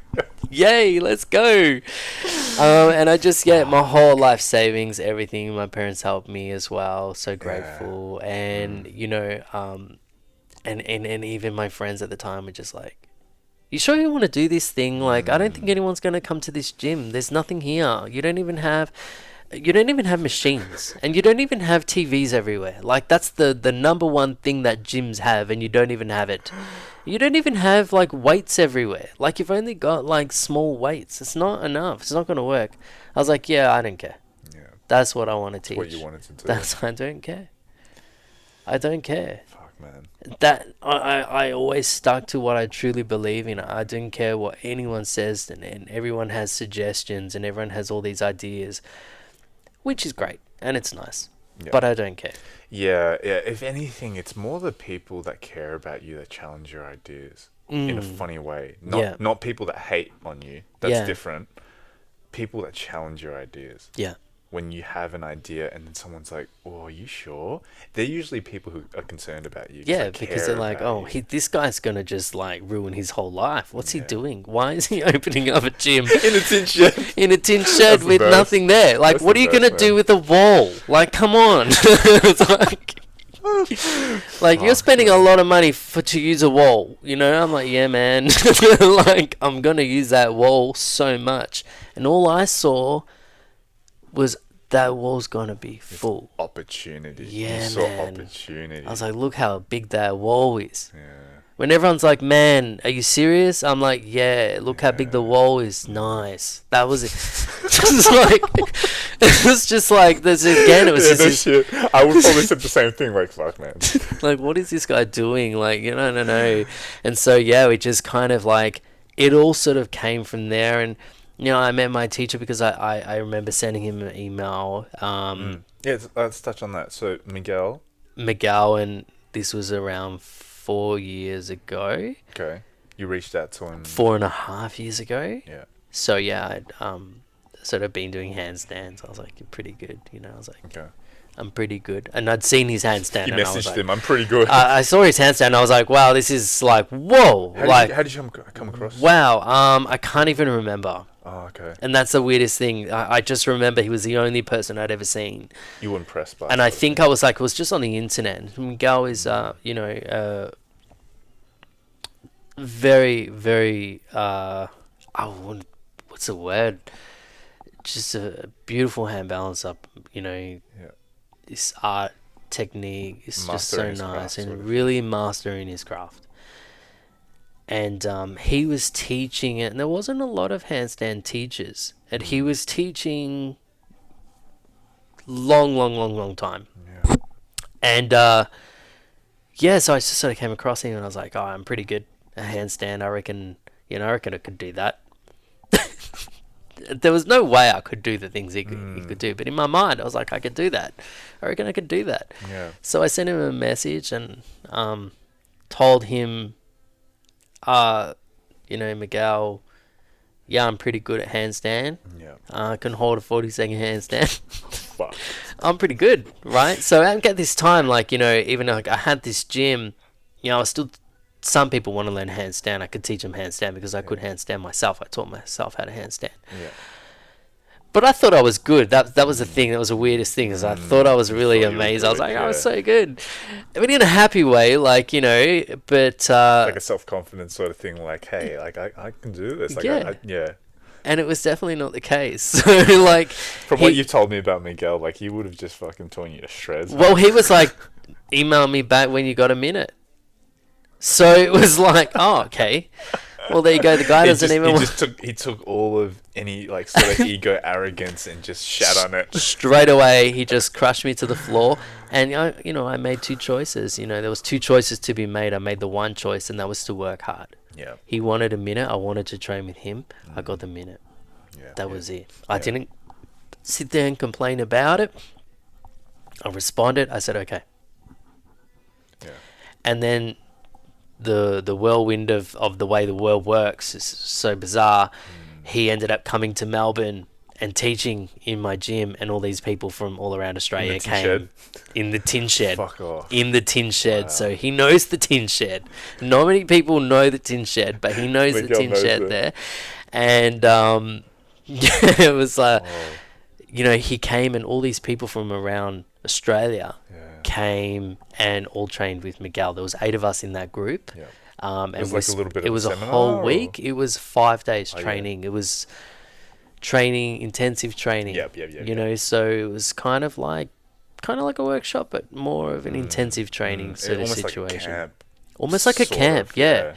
And it was at Beyond Movement in this tin shed. Right. So it was crazy. Even the neighbours were like, "What on earth is going on? There's all these people coming out of Ubers, and then what a cult. What are you guys doing handstand? Like, what is going on? Cult ever. What's happening?" And so that was these are the people who were really embracing the the down under thing. We're all upside down here. Yeah, man. It was definitely it was interesting, and my teacher Miguel and his partner was from Cranbourne. So he was actually coming for a holiday, and I wanted to go to Hong Kong, so I was like ready to go. I was like needed to go because that's where he was teaching. Right. And then he was like, "I'll come to you," and so it was just really bizarre. Like the whole situation there was really sort of very natural forming. It's how the best ones form when it happens naturally. Like you didn't force it. You're not trying so hard to make it happen. It just naturally happened. It just happened naturally. It was, and that's what I think makes it such a beautiful thing as well. And the friendship that I've that's grown between me and my teachers, it's been all very natural, and he's taught me so much about life. I really do see he's a real master in his craft, and he's like the Obi-Wan. It's so much to learn. It's like crazy, but it's that's how that all happened. So that's how all this happened. And so your business grew from there, and then you relocated. And in a nutshell. I was always in a nutshell. It just grew. Again, when I decided that I wanted to leave, I make big life decisions when big life things happen to me. So, I broke my shoulder. I was sitting in a room, and I was like, "Oh, I don't want this to happen again. What can I do?" So I opened a gym, and then, I had some back issues from when I was lying in the bed for so long as well. I'd never even done that. So I slipped a disc and bulged disc and all this stuff. From lying in the bed? I practically couldn't even walk when I met Miguel, but I didn't care. So I was like, I can't even walk. My back is screwed, but I'm going to do this. I wanted it so bad. I did not care. I was like, I was handstanding, and then I couldn't even walk. And then I was handstanding, then I couldn't even walk. So I just wanted to handstand so bad, I didn't care. And I felt so happy, and my body felt good when I was in it. Yeah. So that's all I cared about. It didn't feel bad. Feel good, yeah. And then moving here, I found out prior to moving here that I had a tumor in my head. Fuck, in there. Yeah. So I think I spoke to you about that. Yeah, you did. Yeah. And so that was really my mind. Even I forget. And it's like, so that happened. Took out a part of your brain that makes you remember. Yeah, I know, right? Well, it was funny because it kind of did a little bit, but when. So you're not going to remember this podcast tomorrow. Probably a good thing. But it happened, and I remember sitting there, and I didn't want to be in the old place anymore. I really didn't want to be there anymore. So I'm really sort of intuitive, and I really sort of just feel the vibes. You got that feeling. Yeah. I love feeling vibes, and the vibe was not the vibe that I wanted there. So I decided that, again, I had this surgery coming up in a couple of months. It was pretty intense. I'd already dealt with this thing in my head for a few months already, so it was already quite painful. I only found out what a migraine was when I had one, because I didn't even know what that was. Because again, healthy lifestyle, man, you don't really understand a lot of things that people have all the time. So, Yes, yeah, like a true. headache. If I had a headache, I'd just drink water because I knew I was dehydrated. Yeah. There was always the problem solved. Right. But this was a bigger issue than that. And I'd Yeah. kept drinking water and I was like, Nothing well, was this is happening. weird. Yeah. Something's still happening. Decided I was just going to pick everything up and move here. Okay. And then when I moved here, there was a fire in the old place. The first day I took my class in this new facility, there was a fire at the old facility where we were supposed to have taken class. And so again, that weekend was a weekend we were supposed to move, and it just going onto that intuitive feeling, you know, I did have a vibe, and it was like, okay, guys, we're actually going to be in the new place on the weekend, not the old place, because I just decided that I was going to spend all this money and get all these people to help me move stuff because I woke up and I was like, no, we're moving today. Everything. Don't ask me why. I was just like, we're just moving everything today because that's what I feel like we need to do. And so I found out about the old place burning down while we were here teaching and learning and all that crazy stuff. Then 2 months after that, I had the surgery. They took part of my skull is gone. Talking about memory, you know, one of the first tasks the girl gave me when I was come out of surgery was, you know, so here's a pen, here's a lid, and here's a paper clip. Okay.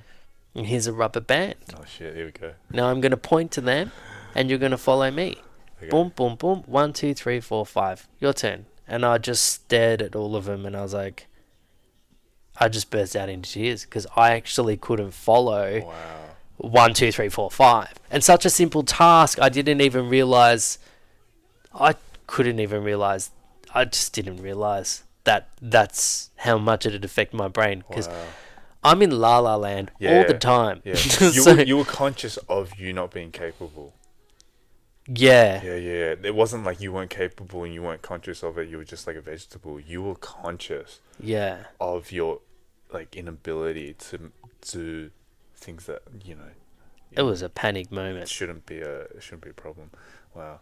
That was definitely a panic moment because, you know, how am I going to count the student rep? Fuck, man. If One I second, can't let me go even bathroom count real two. quick. Yeah. Real quick.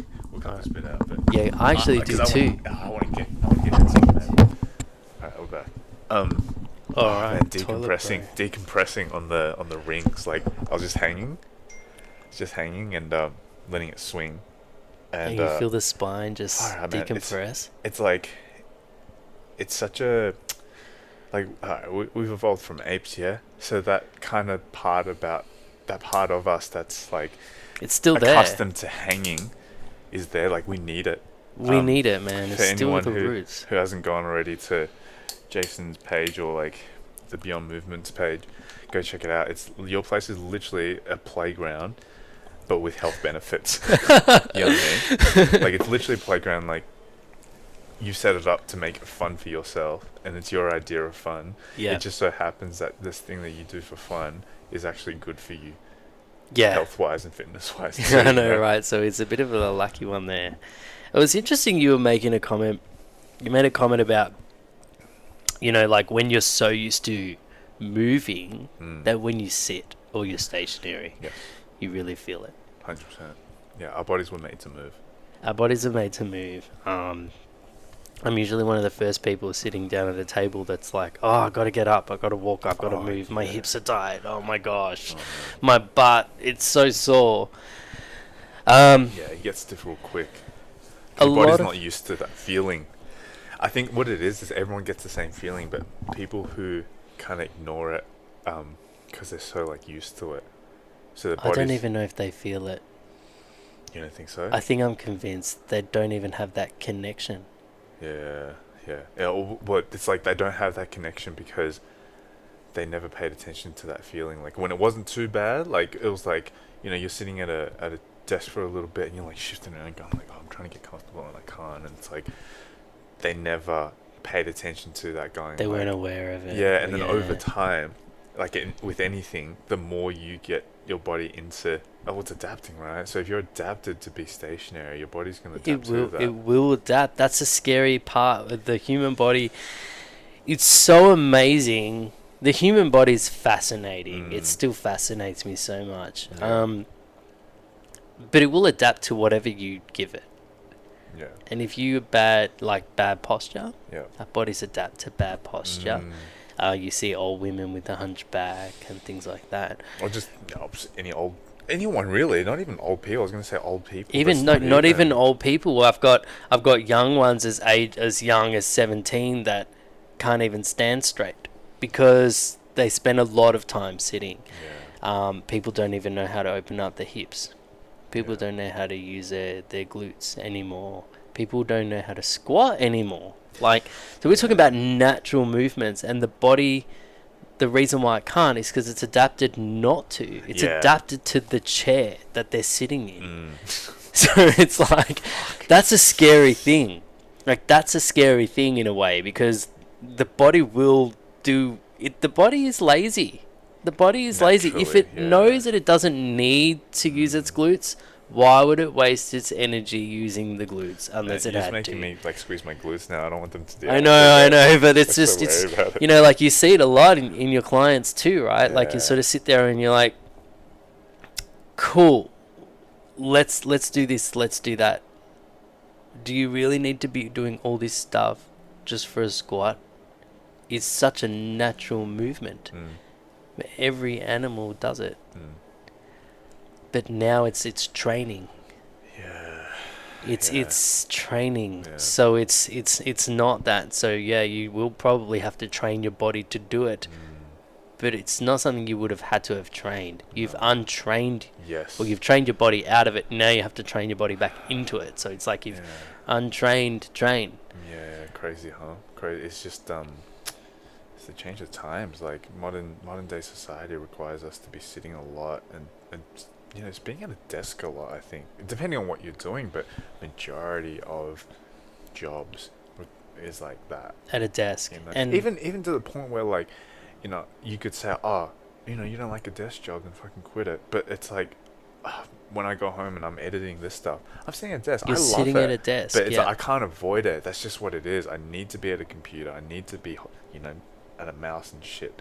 But, you know, like, yes, you can have a standing desk, and that helps. But it's like figuring out a way to kind of like counter the shit that's putting your body in like a bad posture or so bad position. It's okay that we're sitting like this. It's okay when I sit on my computer. I mean, I say it's okay because I think it's okay. But you have to counter it. It's balance.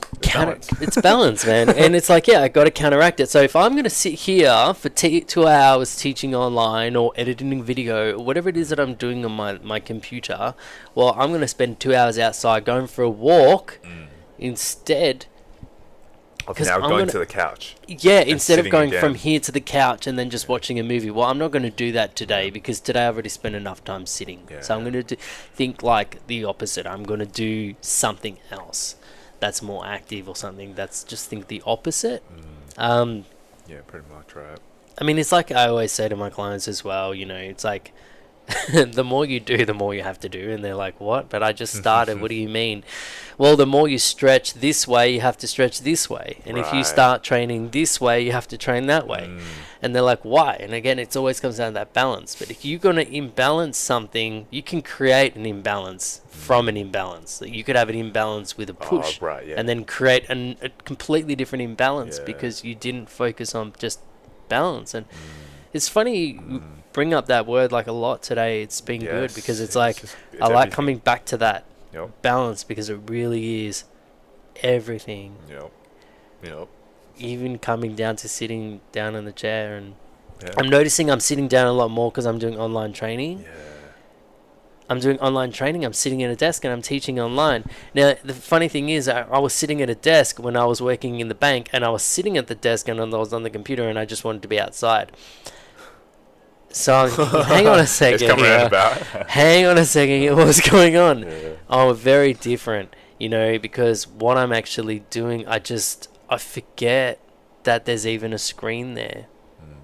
I get active.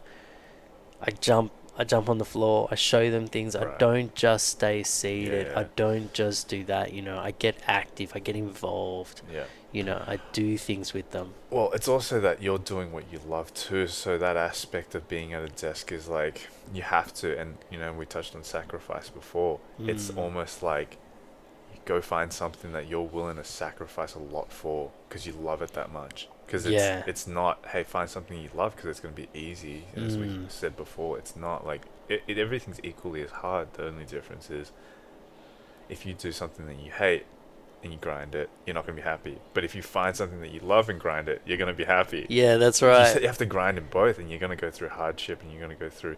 There's not going to be. You're not going to absolutely love every aspect to it, right? Yeah. Like it's like. There could be something that you're doing, and it could be like, for me, it could be teaching, and I love teaching, but in order to teach, I need to do a bunch of other non-teaching stuff, Right. which is that grind. Yeah. But that's cool, because is it really like work anyway? Because it doesn't even feel like work. Like, you'll go home, you're going to edit this video, it's probably not even going to feel like a working. No, it doesn't. I mean, because you enjoy it's just your lifestyle now. I'm sure, like, I don't bring this up often because I just don't know if many people I know have managed to achieve it, because it's not easy to achieve. And I guess the reason I'm doing this because I really want to try pass that on as much as possible. And I'm sure this is your motivation too, because you feel like you're blessed that you're one of those people I that feel can so do what blessed. they love. Gotta share it. You gotta share it, right? That when you wake up in the morning, you're like excited about life. You kind of just like, even though it's like, people looking at it from an outside point of view might be like, oh, this is his job, or this is what he does for work. It's like, not really. It's just me living life. Like, like I'm doing. I'm really glad that I get paid for it, because realistically, it's just a passion. Yeah, and that's important to say, because it's not. It's really hard to achieve that if you're using money as a motivation. And I know money cops a lot of bad rep, and funny saying this. It's like I feel sorry for money. But it's like, well, damn money. It's like so many people focus on the money. Like money is the everything. I need to make money to pay the bills, of course, but the type of person I am, I will just work extra hard to do it, because I know that ultimately I just want to teach. Yeah. It's like, so, I've said this a lot too, that your motivation shouldn't be the money, because if you focus just on the money, at the end all you'll have is money and nothing else, right? But if you focus on your passion, when you get to the end of the road, you're going to have passion, you're going to be happy, and if you've done it for long enough, you'll have the money too. It just will happen. It will happen. It's just a matter of time, and it's a matter of like, it's commitment, like discipline. If you're willing to just keep trekking down that road, that journey, you will eventually get there where, like, again, like we were saying before, you've passed that point where you thought was success.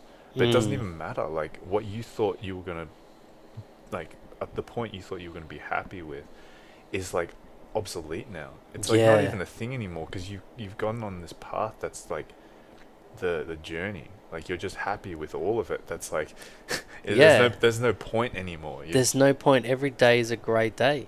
That's it. Every day is amazing. So lucky we're here, I think another thing, I think for me, like when I had that tumor in my head, there was a big, I love just following what I love, but there was a big moment where I had to really sort of sit back and go, holy moly.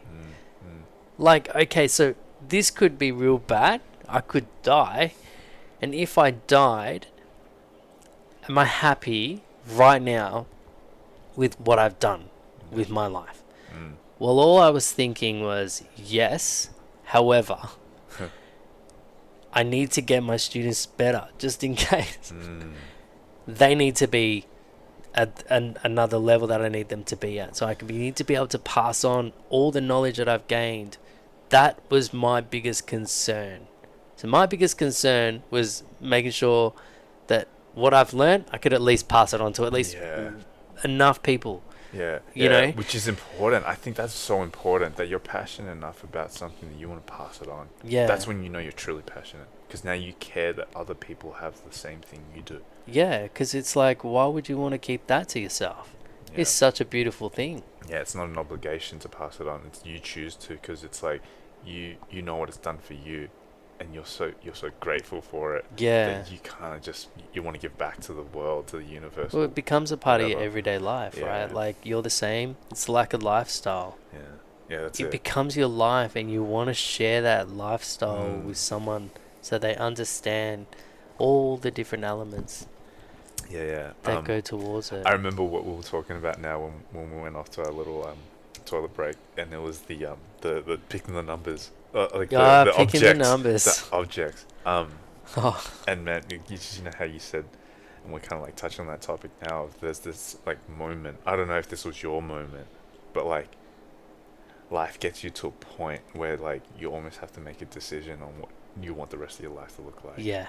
And because you've shared your journey, I guess I'll have to share mine, because I didn't talk about this a lot. I didn't talk about it with anyone, but I was born with a vascular malformation on the back of my leg, which is essentially like I talked about on my last podcast.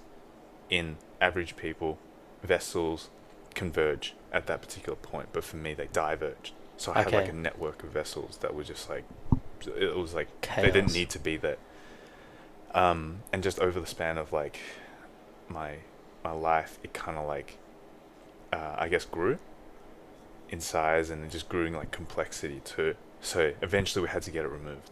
Mm-hmm. But what kind of led to it needing to get removed was one day like it just started bleeding. My leg just started bleeding. Like it just like the wound was so big that it just like started bleeding.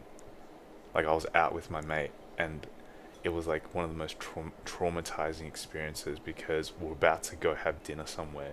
I stepped out of his car and I was like, man, I feel like something warm in my leg. Did I just shit myself? And it was blood like flowing down my leg. Oh. And I was like, what the fuck? And it's like when That's... you see blood flowing from your body, like, you meant that panic? yeah. That Oh man, moment, it's not it's a hard experience. It's kind of like it's trying to get across the experience of like, what does a strawberry taste like if you've never tasted a strawberry? Or it's like, what is that panic like, seeing like blood flow from your body when you've never experienced it? Yeah. It's like you can imagine it, but even for me, I'm not the type of guy to panic when something happens. Like, you know, I've dislocated joints and shit before, but even then it was just like, oh cool, crack it back into place. This was like, whoa, what the fuck? And I feel so sorry for my mate that he had to see it all, but we called the ambulance and all that, got to the hospital, and and it just wouldn't stop bleeding. So it was just like continuous flow of blood. Yeah. And that's full on. Yeah, the ambulance was like, oh yeah, so the ambulance was like, all right, well, we can't stop it. They literally said, the paramedics literally said, we can't stop it. So you got two choices now, and that's either go to the hospital or go home. Like, we can take you home. Why would you go home? I'd made that decision, and I was like, I don't know if I want to go hospital. Like, this is where I fucked up. But funny how it like just goes around. I was like, I'll just get dropped off home. I'll try to stop it myself. I'll just sit on it until like it heals up or some shit. Yeah, like just the basic methods to like, get a wound. Yeah, let it stop. let it scar up, sort of thing. Oh man, this was at night. This was late, like 11 p.m. Was it heavy or like light bleeding? Would have been light, or it was enough for it to be flowing. Yeah. Yeah, it wasn't like trickling. It was like flowing. Yeah. Anyway, I get home. It's late. I was still living with my parents at this time, man. This was like years ago. I'm like grabbing a bunch of bandages and shit, trying to stop it. I'm sitting on it, and I'm just doing what I can to try to like clog it up, sort of thing, and let it like heal up. Yeah. At this point, it's like 2 a.m., man, and I like stop for a moment because it's just nothing's working, and everything that I'm putting on it just gets soaked up in blood. Yeah. And so I'm like having all these bandages around soaked up in blood. Blood and everywhere. fucking blood everywhere, man. Yeah, and there's only got so much blood. man, I freaked out because I had a moment where, like, I freaked out when I was with my mate, and then I was like, you know, get yourself fucking together, man. Go home, just sort it out, man. Sort your shit. And then it was like, oh nah, I actually haven't got this, and I had to wake my mum up. Yep. Man, my poor mum, my poor parents, man. Woke up and told them we gotta go to hospital because I feel like I'm gonna fucking die. And they're like, what? Walked into my bedroom and it's just like fucking blood everywhere, bandages everywhere. Like, Yeah. you could imagine how traumatizing that would have been for my parents. Yeah. And I get to the hospital and it's still bleeding by this point, and you know, we're all freaking out. And the doctor's like, oh man, like, he was freaking out. He was like, this is something that needs to be taken care of. And he's like, and I remember, like, on the way to the hospital accepting that I was gonna die. Yeah. Like, I remember, like, bawling my eyes out and just like, and then coming to a moment and being like, rather than seeing it as the end of my life and how it's a tragedy, looking back and being grateful for everything I got to experience. Yeah. Because I didn't want to go fucking kicking, screaming. I wanted just to be like, this is the way it's gonna be. This is the way it's gonna be. This is how I'm gonna go. You get to that point, right? Like, and then got to the hospital. This is the freakiest thing, right? It's like 4 a.m. by the stage. We're in the hospital. The doctor's like, all right, well, we're going to have to try to inject something to, like, slow down the blood flow so that it can clog up, because right now the flow is too strong. That's why, like, it's not stopping. Yeah. I'm laying, like, flat, face down on the bed. He goes off to get his, like, thing he's going to inject me with. Comes back and it's fucking stopped. It just stopped. it just stopped. It just fucking stopped. There you go. And that's, like, not something that anyone can explain scientifically. Like, you know, if you're anyone from, like, a medical or scientific background, you're going to do your best, but the truth is, it's just, it's something that's, like, not of, like, human knowledge. No. You know, I was going to say hand of God, but, you know, we don't want to delve religiously into the topic, but Yeah. it's not something that was in my control, anyone's control. It was just whatever you want to call that, fate, whatever you want to call it. And I remember I walked out of the hospital with the sun rising, and how, like, it was like, I kind of, like, I lived to see another day, and how like, it taught you a lot. yeah, Like, you learn a lot in that moment. Like, more than just, it was not just one night that it was just a random night you went to the hospital. It was like, you learn about your life. You learn about yourself. Yeah, well, if anything, it was more like, I think I finally, like, was able to look back on my life and be grateful for it. Like, actually, that forced me. It forced me to take that moment. Yep.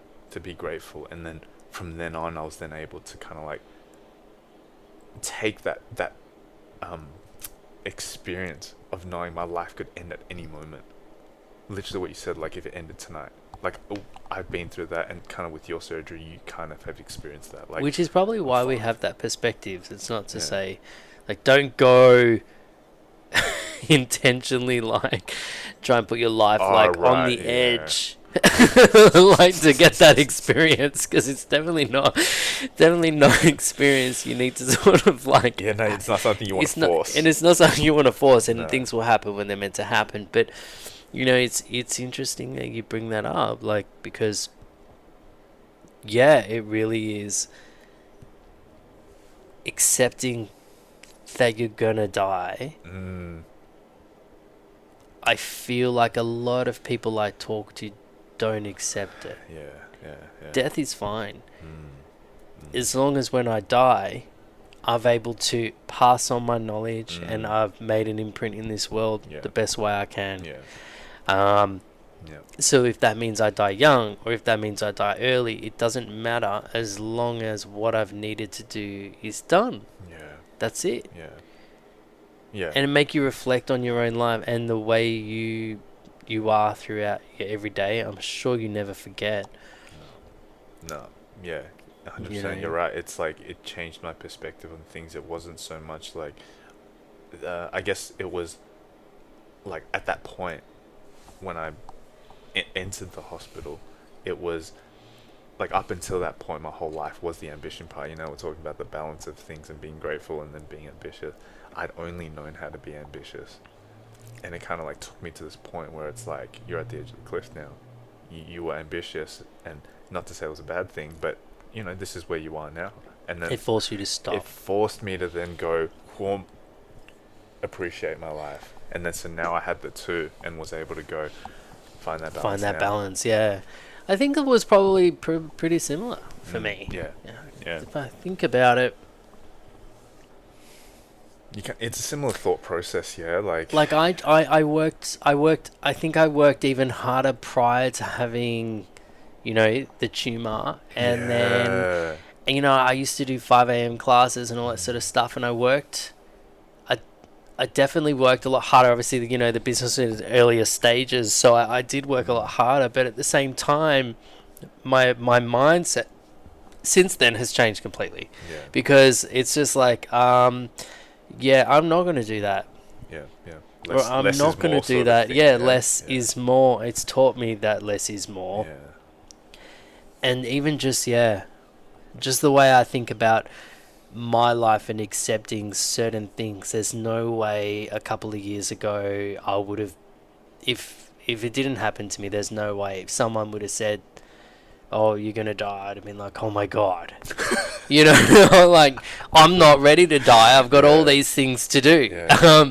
Whereas it's not the case. It's like, okay, that's cool. Yeah. It changes your perspective on life, I guess. Like, we are human, we all die. Yeah, because your tumor thing was not long ago, huh? No, it was like, only, it's actually not even 2 years ago. Yeah, It's I met you almost 2 literally years. right after. Did I meet you during the thing? I think it was maybe. Was it during? I don't know. I was so blasé about it. I was like, yeah, I got this tumor in my I head. remember Pretty that. annoying, blah, blah, blah. I remember that. I remember still thinking, like, trained. what the fuck? And so Jason and I used to be sauna buddies, Yep. along with Luke. But we met in the sauna. Yep. And we're probably talking about recovery or something like crazy. And then he's in there telling me, yeah, I had a tumor removed from my brain a couple of weeks ago. I'm like, what? Are you sure you should be in the sauna? And you were like, I'm not sure. I didn't know about I was anything. like, this guy's fucked. All I knew is I was going to keep doing what I'm doing. And you still doing handstands and shit.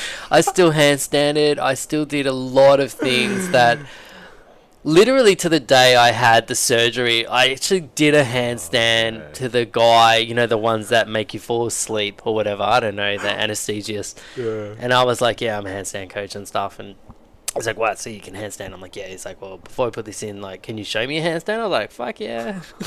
So I was like, well, at least I get to do an extra handstand before I go into surgery, because like, that was pretty exciting for me.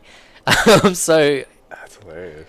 regardless of what was happening, I was like gonna do what I wanted to do, and because if I died, I'm gonna I think I'm gonna be happy anyway. It solidifies your decision. Like, up until that point, kind of like, yes, you knew you were going down the road of like teaching hands, and you'd already invested in yourself, and you're going down that path. But like when that happened, it kind of like, it's a fork in the road, and now you're like, there's no turning back.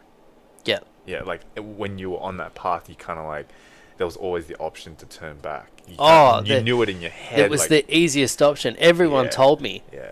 Even everyone was like, I don't think it's good. I think you should take it easy. I don't think being upside down. I don't think you should be upside down. I'm like, well, I didn't die when I just did it then, so I should be alright. And like, really, literally, was just like that. That's what was literally like. That was my brain. I was just thinking, well, I just did one and I was fine, so I'll just keep going. And you know, the chance of me having a stroke was real high, and that was probably making me panic more than dying. Fucking hell, man. So, you know, they were like, look, you know, because of where the tumor's sitting, it's placing a lot of pressure on the frontal lobe. And something to do with some. I was like, look, mate, can I train? Nah, look, I'm not saying you can't. I'm like, cool, so I can train. That's it. That's all I need to know. That was it. So all the logistics of what was going on, I chose to not fall a victim to fear almost. Yeah, like I didn't let that overtake. I didn't let that overtake your passion. My passion, because it was like, then what? So then what? I lose that, and then what? What's the point? Yeah, Might as well be dead anyway. Yeah, true. Yeah, exactly. Yeah. So what's the I'm not point? I'm not gonna sit there all day not fucking doing what I love. Like, yeah, like you might as well die. Yeah. At that point, yeah. Then true. just leave it off. Don't switch it back on. Whatever there's going on in there, you know, like. Yeah. Because to me, that was like that was important, and that was it, you know. Like, so that was an extreme thing. Yeah. And I think the thing was with injury, you know, there's injury, and a lot of people go, oh, I'm injured, I can't do anything. It's like the first thing you get told from a doctor is like, don't do anything. Like when I had a broken back or whatever, like the doctor was like, you can't run. I was like, well, you can't tell me anything. I'll do whatever I want. No, I couldn't run at the time, that was for sure, but I didn't care. I walked. Yeah. And then, you know what, I took some little random trick, this little random jog in between. Yeah. I was like, I was so cheeky. I was like, whatever. Push that boundary. Well, you got two choices, right? Yeah. Like, you can choose to go, well, oh my gosh, the doctor said don't do anything. Well, you then going to have a lot of other issues, because I know what I'm doing is good for my body. I'm going to keep doing it. Yeah. Yeah, it's funny. I think when you embrace yourself as a unique individual with all your unique, I guess, obstacles and hardships in life, you realize that, like, no one has ever gone where you've gone. Do you know what I mean? Like, your journey is foreign territory. Yeah, full stop. Like, no one has ever experienced that. Yes, you can get guidance. You can find guidance on helping you along this trek, but every step you're taking in your own life is foreign territory. Yeah. And I think if you can understand that, like, I think a lot of people are scared of that. A lot of people are scared of the unknown, right? A lot of people are like, oh, what if this happens? You know, it's like, it's probably just gonna happen. Driven by doubt and fear, right? Yeah. But if everyone can just eliminate that, because it's I mean, it's easy said than done, but like, the to kids not have do it. Fear, you know? Kids eliminate that real easy. Kids are really good. I love learning from kids, because they'll just do it, huh? they'll do it. You say don't do this, they'll go, okay, well, I'll do it. Yeah. Fear's taught, huh? Are you convinced fear's taught? Fear's definitely taught. It's something that it's definitely developed in our brain. It's definitely something that's there, but it's taught. As a kid, I think it's emphasized. I think everyone's born with the natural ability to experience fear for sure. But like life fear, like a real fear, whereas like now we've got fear over things that aren't life-threatening. True. So, you know, natural instinct is something that's life-threatening will give you that sense of fear, and that's a natural thing. But if it's not, everyone's scared of like things that aren't even life-threatening. So, you know, someone's like, oh, I have a bit of a sore wrist. I can't do anything. I need to just not do anything. I'm like, what? What are you talking about? Like, what do you mean? If I had that approach, I don't know where I would be, because I would have said to myself subconsciously that it's fine. Yeah. I never had that moment, and it's like, yeah, that fear set in, but I didn't let it.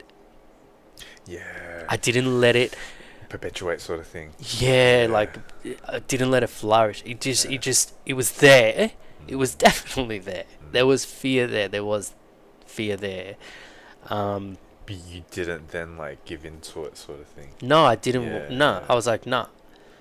And I wasn't. That like, makes all the difference, though. That's that fork in the road. Like when fear presents itself, you're presented with a fork in the road, and then you either choose to go with it or go against it. Yeah, and that's all the difference. And it's all it really is. Like, most people will choose the option of what's the easiest thing, and it's what they're comfortable with. So rather than going with what they're uncomfortable with, well, obviously everyone's comfortable resting or relaxing or not being in, you know, they don't want to be in that state of fear, or they just want to be comfortable. So they're naturally going to gravitate towards that. But if you chase it in a way, okay, well, I had to tell myself, I had to say the words, like, I'm not scared. Like, I was scared, but I wasn't scared. It was only probably when I was actually about to go into surgery that I was like, okay, I'm pretty scared. But I had to tell myself, I'm not scared. you're good, Jace. It's all good. Just keep going, mate. And just don't let that fear just kick in. Even after I had the surgery, it was very when can I get back upside down? I was just thinking, well, okay, when can I count to 10? Let's work at it. I was focused purely on that, and whatever I was doing recovery wise here was my main focus. I couldn't go upside down because I couldn't even lie horizontally when I had my surgery. Everything I had to sit upright for a long time.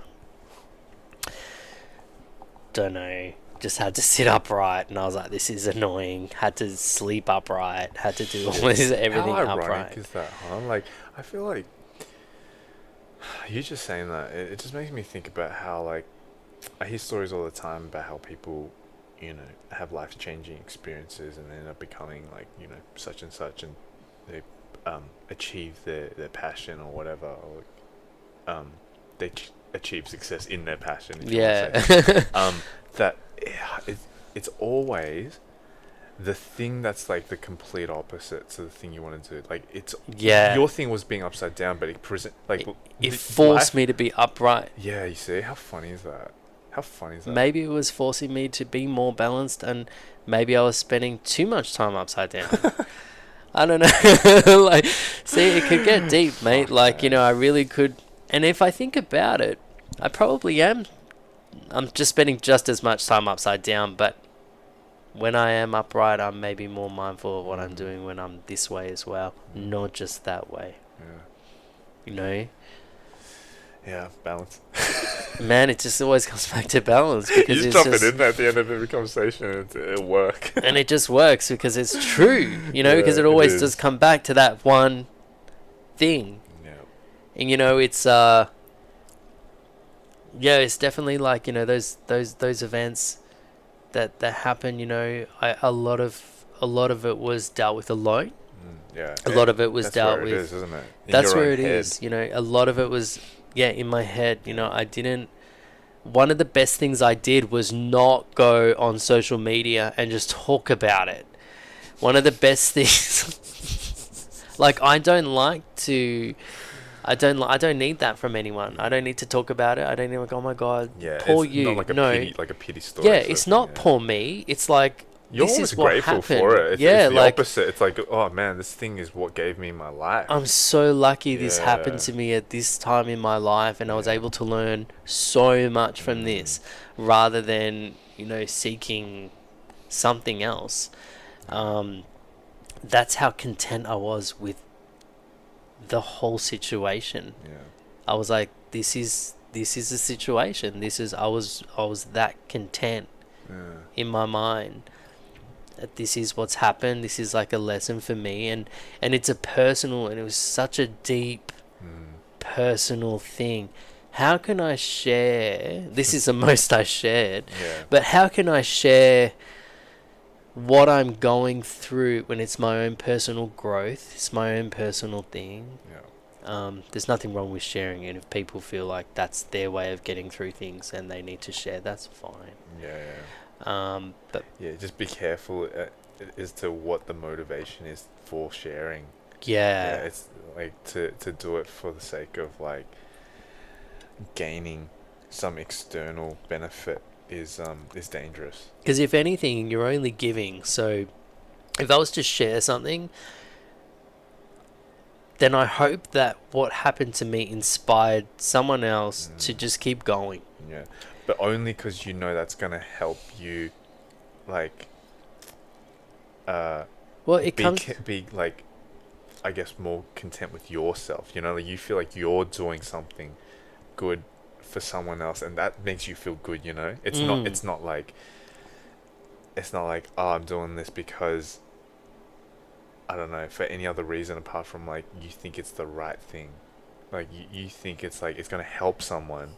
And in seeing it help someone, like, makes you happy, sort of thing. Well, that's the whole, like, I mean, that's the goal, right? Like, I mean, for me, my goal in my life is, I would say, you know, a life goal which I just gonna have now, which is gonna make just it. thought about it now. Yeah.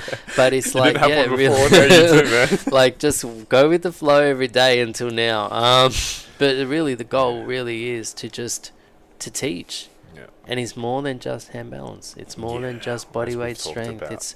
It's mindset and teaching mindset and strong mind and teaching things like that. You know, hopefully I can teach people just by the way I've reacted to situations. You've kind of like, you've been there, you've done that. Okay, now I'm going to give you like the tools that I used or things that I figured out along the way. And this is what helped me grow and become who I am even now. Not that that's the epitome of what someone needs to be, but that's your journey. It's just my journey. But if that can make a good positive impact on someone else's life, then brilliant, you know. And it's a special thing. I feel keeps the focus on them, you know. I want people to look at something and just reflect on their own life.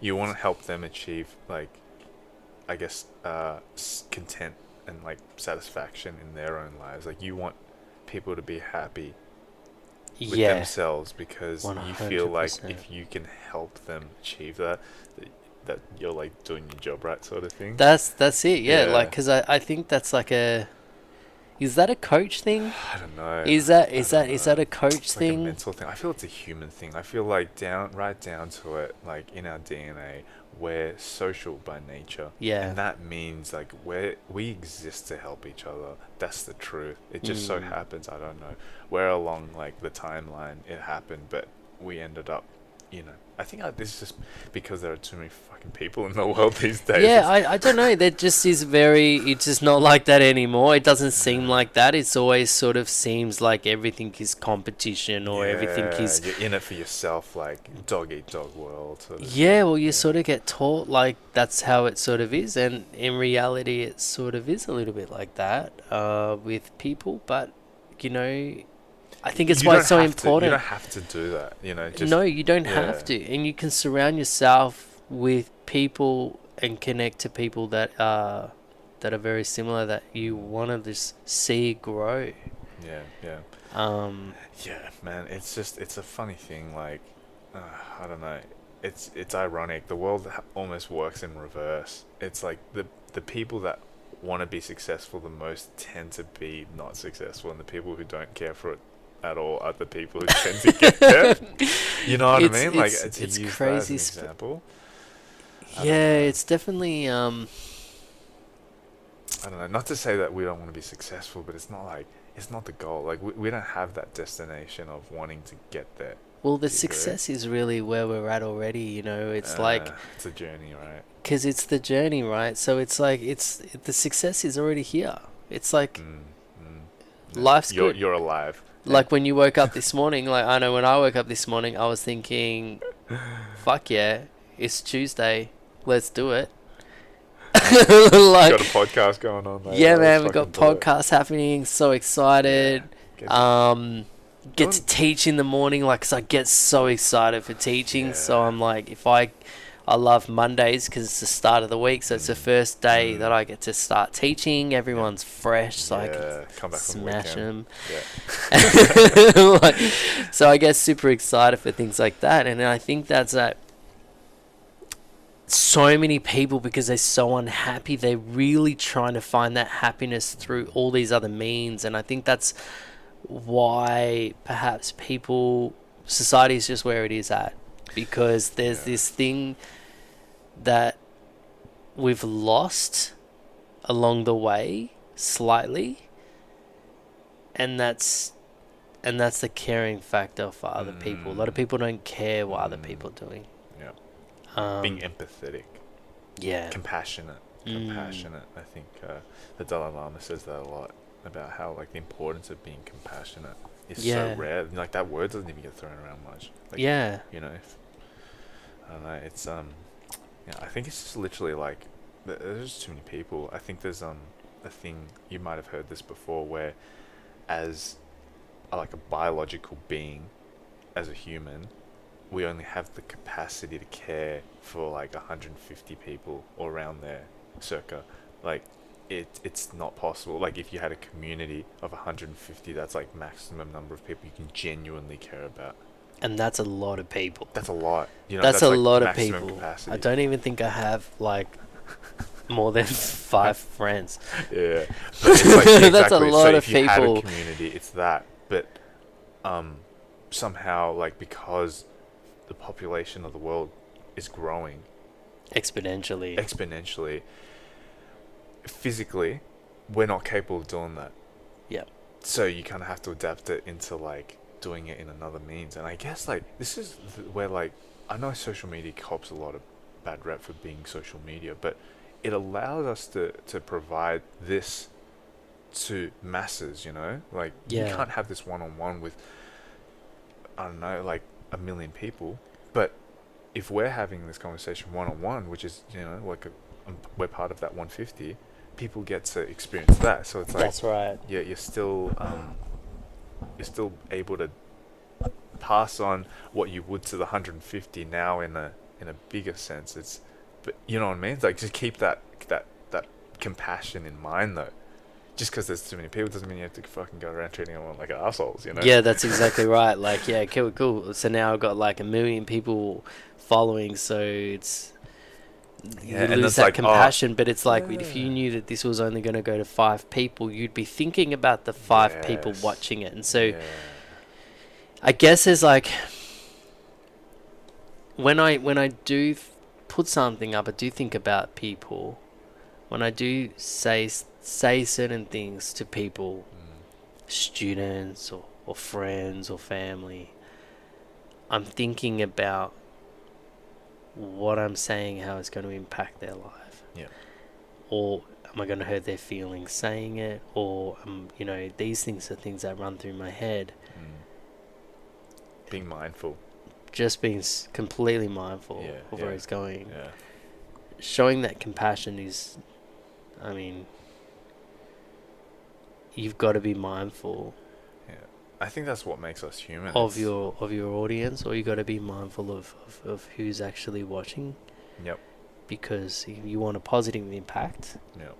and you want to change that person's life in a positive way, or Yeah, you want them 100%. to be able to gain at least something from that in a positive way, then you'd be thinking about those things. True. Exactly. That's why we're here in the first place. you Yeah, know? well, that's exactly right. Like, we can easily have a conversation Not recorded. in the sauna, not recorded, or in the recorded, not recorded, and we'd have a great conversation in probably exactly the same way it is now. 100%. That's it. But there's certain things that, you know, you've got people watching, so you want to make sure that You'll they're be able mindful to, of them too. yeah, be mindful of them as well. It's not just about us now. If the camera wasn't there, it would be just about you and me and no one else. But it's not. So you're inviting people into that space. Yeah. I was about to say that. Yeah, I was going to use that exact word too. It's space. It's holding space. And my girlfriend Ingy talks about this a lot, because she's very she's into spirituality a lot too, and this holding space is something that's like, I feel so like deeply ingrained within our nature. You know what I mean? Like, if you like rewind time back to when we were cavemen, you know, or whenever like communication was a thing, like language was a thing, it would have gone on like naturally, you know. But these days, because life is so freaking busy, it's just not common for people to sit here and have a conversation like this. And that's kind of what I'm finding too. It's like, in a funny way, like, this is that dichotomy of social media. Like, you can be sitting at home on your own, scrolling through your phone, going through social media, but you're not being social. It's like you lose that aspect of what it means to be human. Yeah. But vice versa, you can still use it in a But way you're that's like, still being involved in the social, but then you're not really being social. yeah. Whereas you can now, like, you know, take it and go, we're having this conversation, we're holding this Socially. space, and now you're kind of like, you're putting it out there, and it's like, I don't know, I think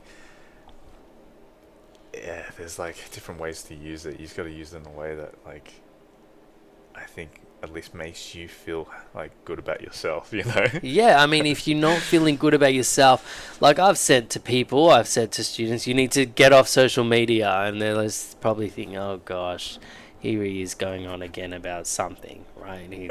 Stop doing this, stop doing that. Yeah. And sometimes Just become a monk. Just become a monk, man.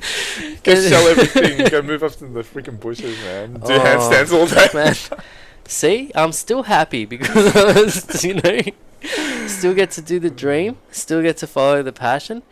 But, like, It's adapting, right? Like, you can just always bring it back to things we've talked about. It's adapting. You got to learn how, like, I'm sure at school they don't teach you how to be social on social media. Yes. But it's the climate now. Yeah, it exists, but it's not being taught how to be used in a healthier way. Yeah, like how you handle yourself on social media, how you handle yourself socially. How you handle yourself, like some people are super talkative on social media, but you go to talk to them and they can't talk with their words. So it's that personal interaction. Yeah, and a generation coming through which is a lot younger, they spend a lot of time online, and yes, they spend a lot more time online than us. So speaking online is easy. Messaging is easy. More natural. Not being socializing is actually being, I think, taken away from us more and more and more. We're all just going to be like socializing digitally. I think that's the road that we humans are going down. I really think that's the road. I think that's the road. It's like, you gotta just take that time to come to terms with it too, like, but it doesn't mean you can't still be social, or use it like in a way like we're being social right now, digitally, but personally. So just integrating it. It's like, you know how I was saying about adapting, and we had to do like Zoom classes. Now, if you came to one of my Zoom classes, we're socializing, but we're not chatting chitty chat. Right, but you're not having your phone on mute. Right. Yeah. Like, because if I need to communicate with you, that communication, that door needs to be open for me visually and audibly. So as you would in real life. In real life, because I want to try and make it as real life. I want it to feel as real life as possible. For me, because that just works. That's how I work. I like to be in the moment. I like to be like connected with my student. I need that connection. If there's no connection there, I'm not, and there's not going to be compassion there. If there's no compassion there, then what's the point? You're not going to love it. I'm not going to love it, and if I'm not going to love it, why am I doing it? Then I might as well go work in the bank. So it always comes back down to that thing. It's like, so, where social is at the moment, it's in an interesting space. It's it's its own thing. It's become its own thing. It really is a thing. I think everyone's still kind of learning, huh? Like, I think it goes through evolutions. And every time it goes through an evolution, like, people need to relearn or readapt to how it works. We're definitely in that initial stages of where things are digitally because of COVID, huh? Well, yeah, more so because of COVID. More so of COVID. You really have to, but I wouldn't connect with anyone more on social media more than I would in person. In fact, I think I'm the opposite. I think I'm more social in person. Like, if I met you on social media, I wouldn't be chatting to you. But in the sauna, hey buddy, how you going? How's your day? That's more natural for me. I think that's more natural for you. I think it's because we grew up in an age or an era, or whatever you want to call it, time where like that was what we're used to, and we're now adapting to the new world. And I think anyone who's like been brought up in the era now that is like digital is like they don't get to experience as much of like what we've experienced, like in terms of like physical interaction. Yeah. So that might be foreign, and like with what we're saying, it tends to be going down that road. But yeah, I guess it's just a matter of like figuring out how we can pass on our experience through the physical, and then still taking all the values and all the lessons and I don't know, all the benefits and good stuff that we have doing this, and see if they can do it. That's right. In the new climate sort of thing. Yeah, because the way things are going, it's like you open up, you're able to actually impact more lives. Yeah. As a positive thing. Yeah, that's it. So like that's a really positive thing, right? Like 1 million people could watch this, we could affect 1 million people's life. Yeah.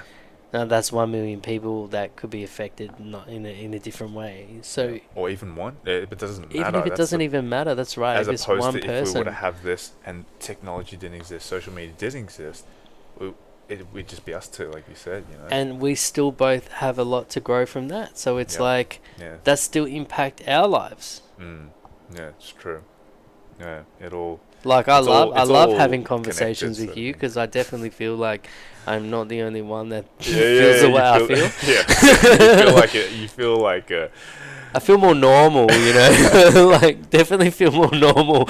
Sometimes I do sit there and I'm like, man. Why am I so weird, man? I definitely think I'm definitely an odd person. Yeah. I'm like often do have those moments. Yeah. Why am I so weird? Yeah, we all weird. Yes. We're just all about embracing weird. that, yeah.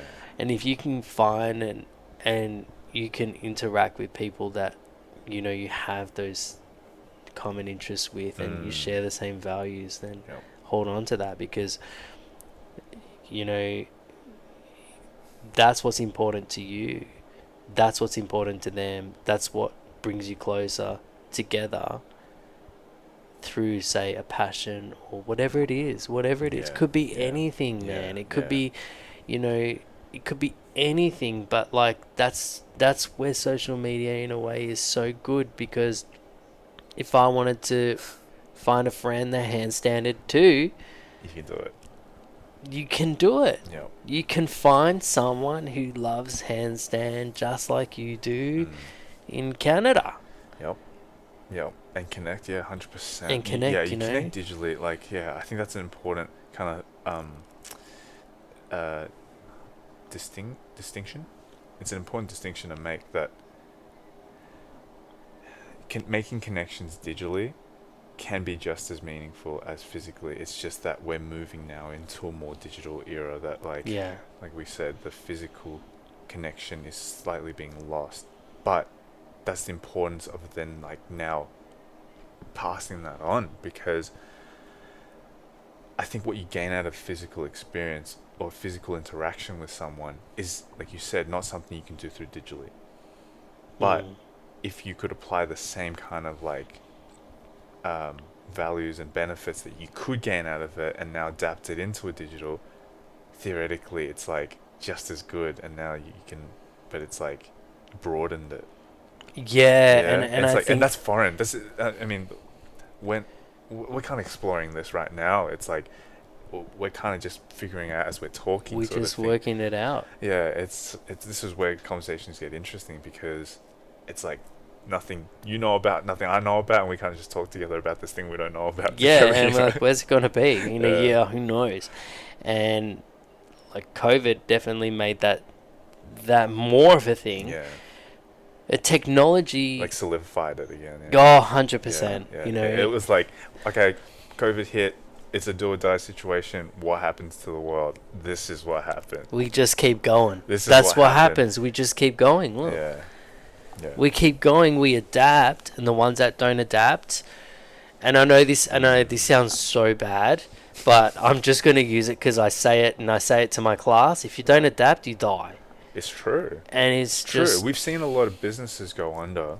I'm sure so many, and I've got friends that own businesses, and they don't want to adapt. They don't want to adapt. Neither did I at the time. Do you think I wanted to teach online? I love teaching in person. Yeah. But we do what we got to do to keep going. Yeah. Yeah, it's more. That's It's it. figuring out. Like your goal was to pass on to your students and members My knowledge. your knowledge and your skills, Yeah. and you're doing it in person, and then now, well, we're not in lockdown anymore, but like when we were, you were then going like, oh shit, okay, I can't do it in person. How can I do it? Yeah. And that figuring that out is adapting. Yeah. That's literally what it is. Adapting is figuring out. Finding I've a got way. a goal, and I can't go through this way. I got to go through another way. That's adapting. Yeah. Yeah.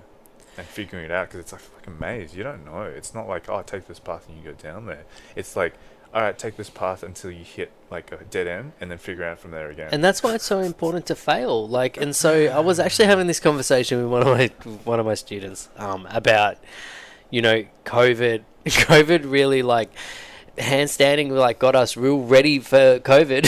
So I was like, not only like, yes, we only needed we could train at home and we only needed a wall, but aside from all that, we so used to rocking up to training and handstand crushing us to the floor and failing. And so when COVID happened, we were all totally cool with failing, because we're like, okay, let's give it a shot. Time to adapt. Let's adapt. It might not work, but we just keep going and we fail and we go and we fail and whatever until we work it out as a team. Yeah. You know? Yeah. I understand that through a biological way, because I studied science, and science is all about like biology and evolution, and you know, how do we come about, and we exist purely because of evolution. Like we've become the most dominant species in the world because we've adapted to it the best. That's literally how it is. If I can help anyone see that analogy, a good one is like the cheetah and the antelope. Like imagine you're both the cheetah and the antelope both exist in the same environment.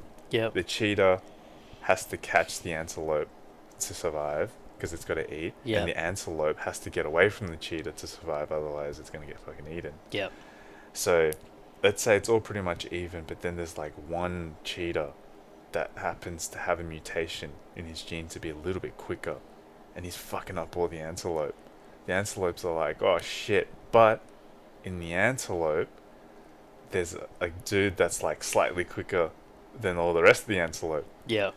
And now, if that antelope gets away and he breeds and he has a population full of like quick antelopes, now the slow cheetahs here are like fucked, because they can't catch the antelope except for that one cheetah that was quick. And that cheetah then is able to catch the antelope, and he survives and he breeds, and then now the cheetahs are quick.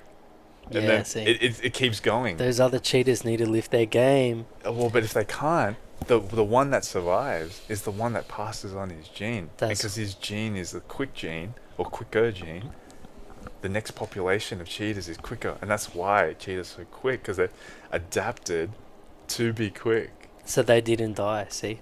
It all comes down to that. That's all species that exist at the moment. Like, species only exist because they've adapted through the climate of the world.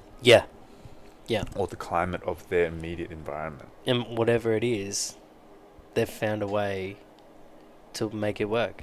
It's like either through luck or, I don't know, individual gifts that we all have, or I don't know. But even luck, I mean, like people, even luck is a thing, but is it? Because I know people that, you know, want to do so many things and they've got lots of financial backup, but they don't do it because they don't know how. They don't know how to adapt as well. They don't know how to. I don't know the word for it, mate.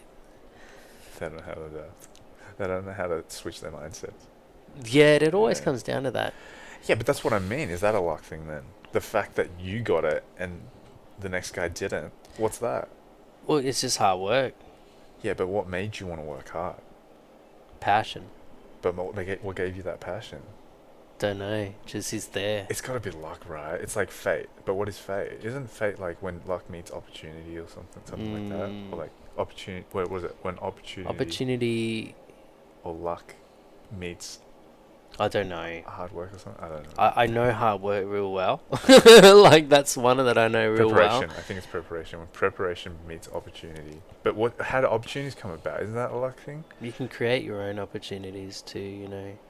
Well, yeah and no, you know, but you really can. Like, you know, like, we've all heard the story of, you know, the rapper that, you know, made no money and was on family support, and now he's a millionaire. Yeah, you know, because he created it for himself. He created it for himself. There was luck there, but it was hard work. 100%, it was hard work. It didn't just happen. Yeah. Like, no way did Eminem just get picked up as a rapper because he was like some white guy who could just like averagely rap. No, he was a really goddamn good rapper, and everyone's like, whoa, this guy's like really good. Yeah, alright, but then there was this luck involved as well. So not just luck in the opportunities he got, but then luck in terms of like what gave him that drive to want to be great. What gave him that drive to take those opportunities, to work hard? Yeah, it was. What gave it to him? Like, is that fate? And like, is fate to some extent luck? Like, because you don't have control of what fate is. You don't have control. I don't know, man. It's just we're getting deep into it now. Let's bring it back to social media. Back to social media, yeah. So, you know, one thought I was having is when we were talking about like using social media, in a way that makes you feel good. It kind of made me think about how like, you know, we're saying that it's definitely a thing that's part of everyone's lives now, but there's nothing out there that teaches how to use it in a healthy way. It's like saying, alright guys, there's I don't know, like there's this new like health food thing that's really healthy for you, but then no information is provided on how you consume it. And it's like, and everyone goes and just like eats too much of it and then gets fucked up. Yeah, because there's this like plant which is really good for you, but you don't know how to consume the nutrients from it. So it's like, well, there's no rule book here, so we're just gonna wing it, right? A couple of people gonna eat it, a couple of people gonna rub it on their skin, and we're just gonna go with it. We're all kind of there. Yeah, true. We're all kind of just going with it. There's no way of teaching, but I feel like we've come far enough, like with using it as a part of our like society, it's almost as a species, you know, like it's a part of our life. Big time. But there's just isn't a lot going around in terms of like how to consume it healthily, or even how to approach it. Like we talk about using it in a way that makes us, like feel good about ourselves. It makes me think about like OnlyFans. Yeah. And how that's almost a social media platform now too. But I don't know, the general kind of consensus is like, oh, these poor, like, depends on how you use it, but most people use it to kind of like put out explicit content in the form of like nudity or whatever, like sexual activity, that everyone feels like, oh, these poor girls have to resort to that, and then like, you know, oh, they're making money and these other girls are doing that too. That could be their or passion. Or guys, whatever. That's what I'm saying. It like, could just, I feel they like, just be passionate about that and they love it. Yeah. You know? And that's the important thing to know. Like, things that exist in this world will exist, full stop. Yeah. But just because someone's doing it doesn't mean you have to do it. Yep.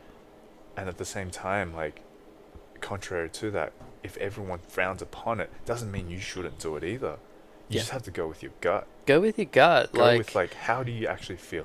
If you're on it and you feel like you're in your element and you're doing it right, this goes for everything, not just OnlyFans or social media. This is everything. Like, job, career, friends, like, who you surround yourself with. Everything. Like, if you surround yourself with people and you feel shit about yourself, chances are they're not good people to hang around Exactly. with, you know? You don't want to be around those people, and you don't want to be following people that don't make you feel good about yourself, or you don't want, they're not genuine, I guess, or but for some people they might want to. Some people they love to follow just everyone, or what, I don't know. Personally, for me, this is opinion based, by the way, but I think it's things that we've learnt and have worked for us, you know. Yeah. I think that's all we can really do. It's that's like, it. It's there's too many people in this world now, and everyone has an opinion, and I get that, and everyone's entitled to opinion too. Yeah. So it's like what you say is like you're completely entitled to it. I just think you got to be genuine about it. Whatever it is that you're doing, you got to be genuine about. And I have a lot of people, you need to do this, you need to do that, you need to do this for social media, you don't do this, you don't do that. I'm do whatever I want to do, Whatever you and that's feel it. like. That's it. Yeah, is like you. Yep. And if you're doing anything that's not you, You should do how-to videos. What for? Oh, teach people how to do exercises. But you can already look up that. That's not what I want to do. I don't want to build a disconnection with clients or students. I don't want to build a disconnection. I want to keep the connection. That's the last thing I want to do. Yeah. Because that's not... It's not you. It's not me, right? So it's like, you need to do this, you need to do that. People say you need to do this, you need to do that. But I don't want to do this or that. And if I started doing this or that, will I still have the passion to do what I'm doing? Yeah. Or am I Goes going to down a slippery lose that slope, huh? passion because I've decided that I need to be a specific way because this is what everyone is doing on social media, for example. Like when COVID first happened, people started doing like exercise challenges where they were doing like, oh, do push-ups or something, do challenges. I'm not into that. Never done them. Don't care. Yeah. Challenge my own way every day. Chose never to do them. Oh, you never do them. Someone said to me, oh, you never do them. I never do them. I don't care. I don't need that.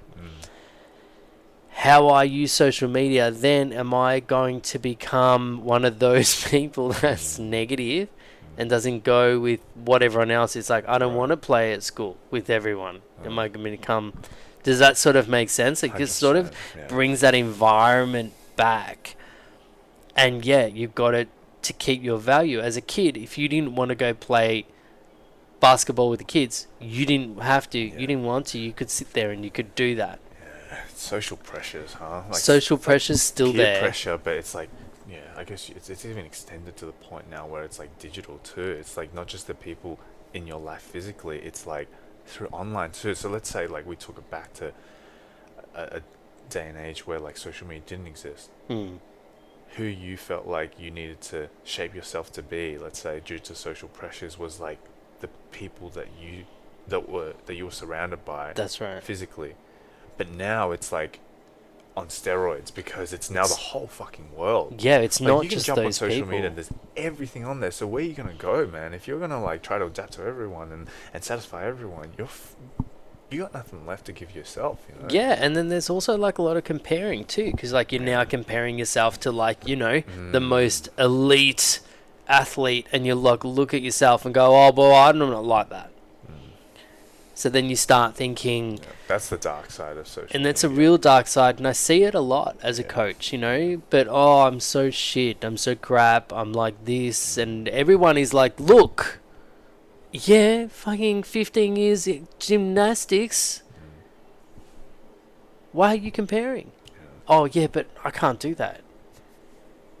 Have you done it for 15 years, man? You know what I mean? Like, and it's like when I was really fortunate when I first found that passion for bodyweight training. I didn't have social media. That was a good thing. I think that was the most... such a moment to just...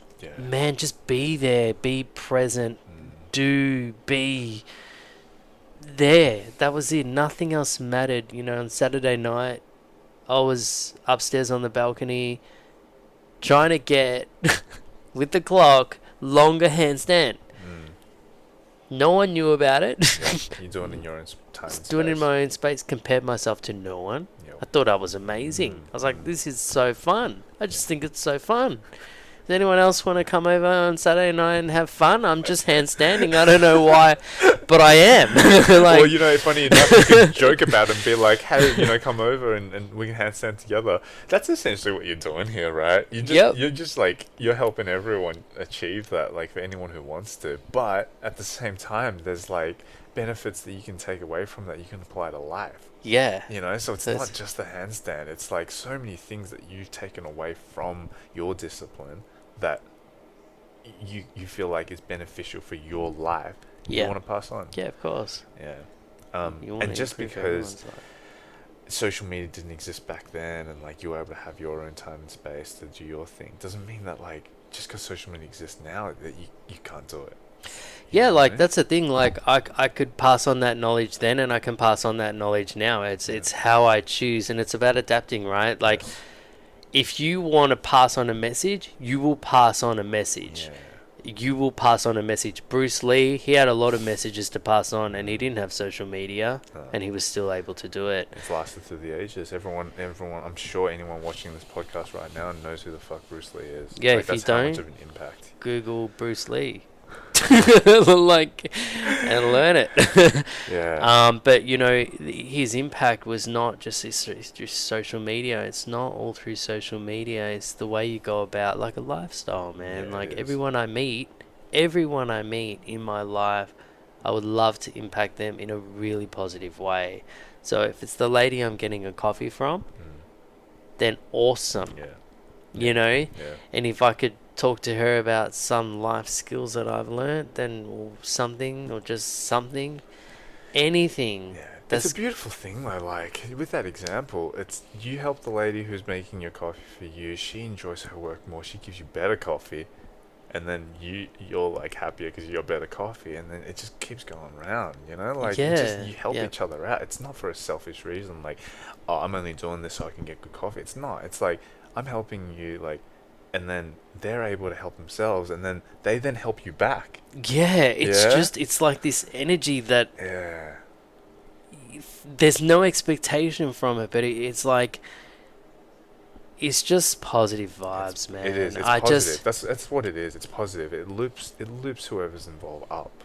Yeah. You know, and it kind of like it relates to like, you know, what we're doing right now with the podcast. It's we're here and we're sharing this because we genuinely want anyone who's watching to take these messages away and be able to use it, because it seems to have worked for us. And we just want other people to kind of experience that. Like, we see a lot of people unhappy with their lives because, you know, naturally through our work and just what we do, like, we see it a lot. And I think like as part of being a trainer or a mentor or a coach is that it's not taking someone who's already got it all and then doing something with it. It's taking the people who want to have it all but don't know how, and they've got nothing. You know. And in the same way, not to say that we've got it all, know exactly what we're doing, but it's like this is stuff that works for us, and it's like I'll pass it on, and then, you know, like in that roundabout way, you just don't know how it might come back to you. That's the beautiful thing about it. It's not having an expectation, like we said.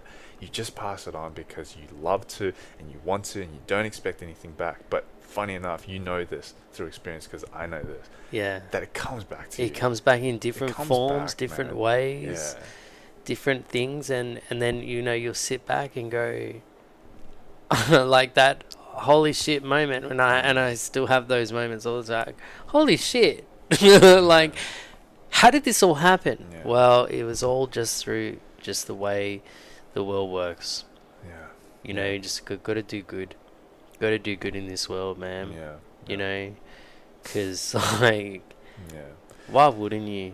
I don't know, man. It's what we're trying to pass on, I guess. Like, you know, we're talking about how adapting to social media.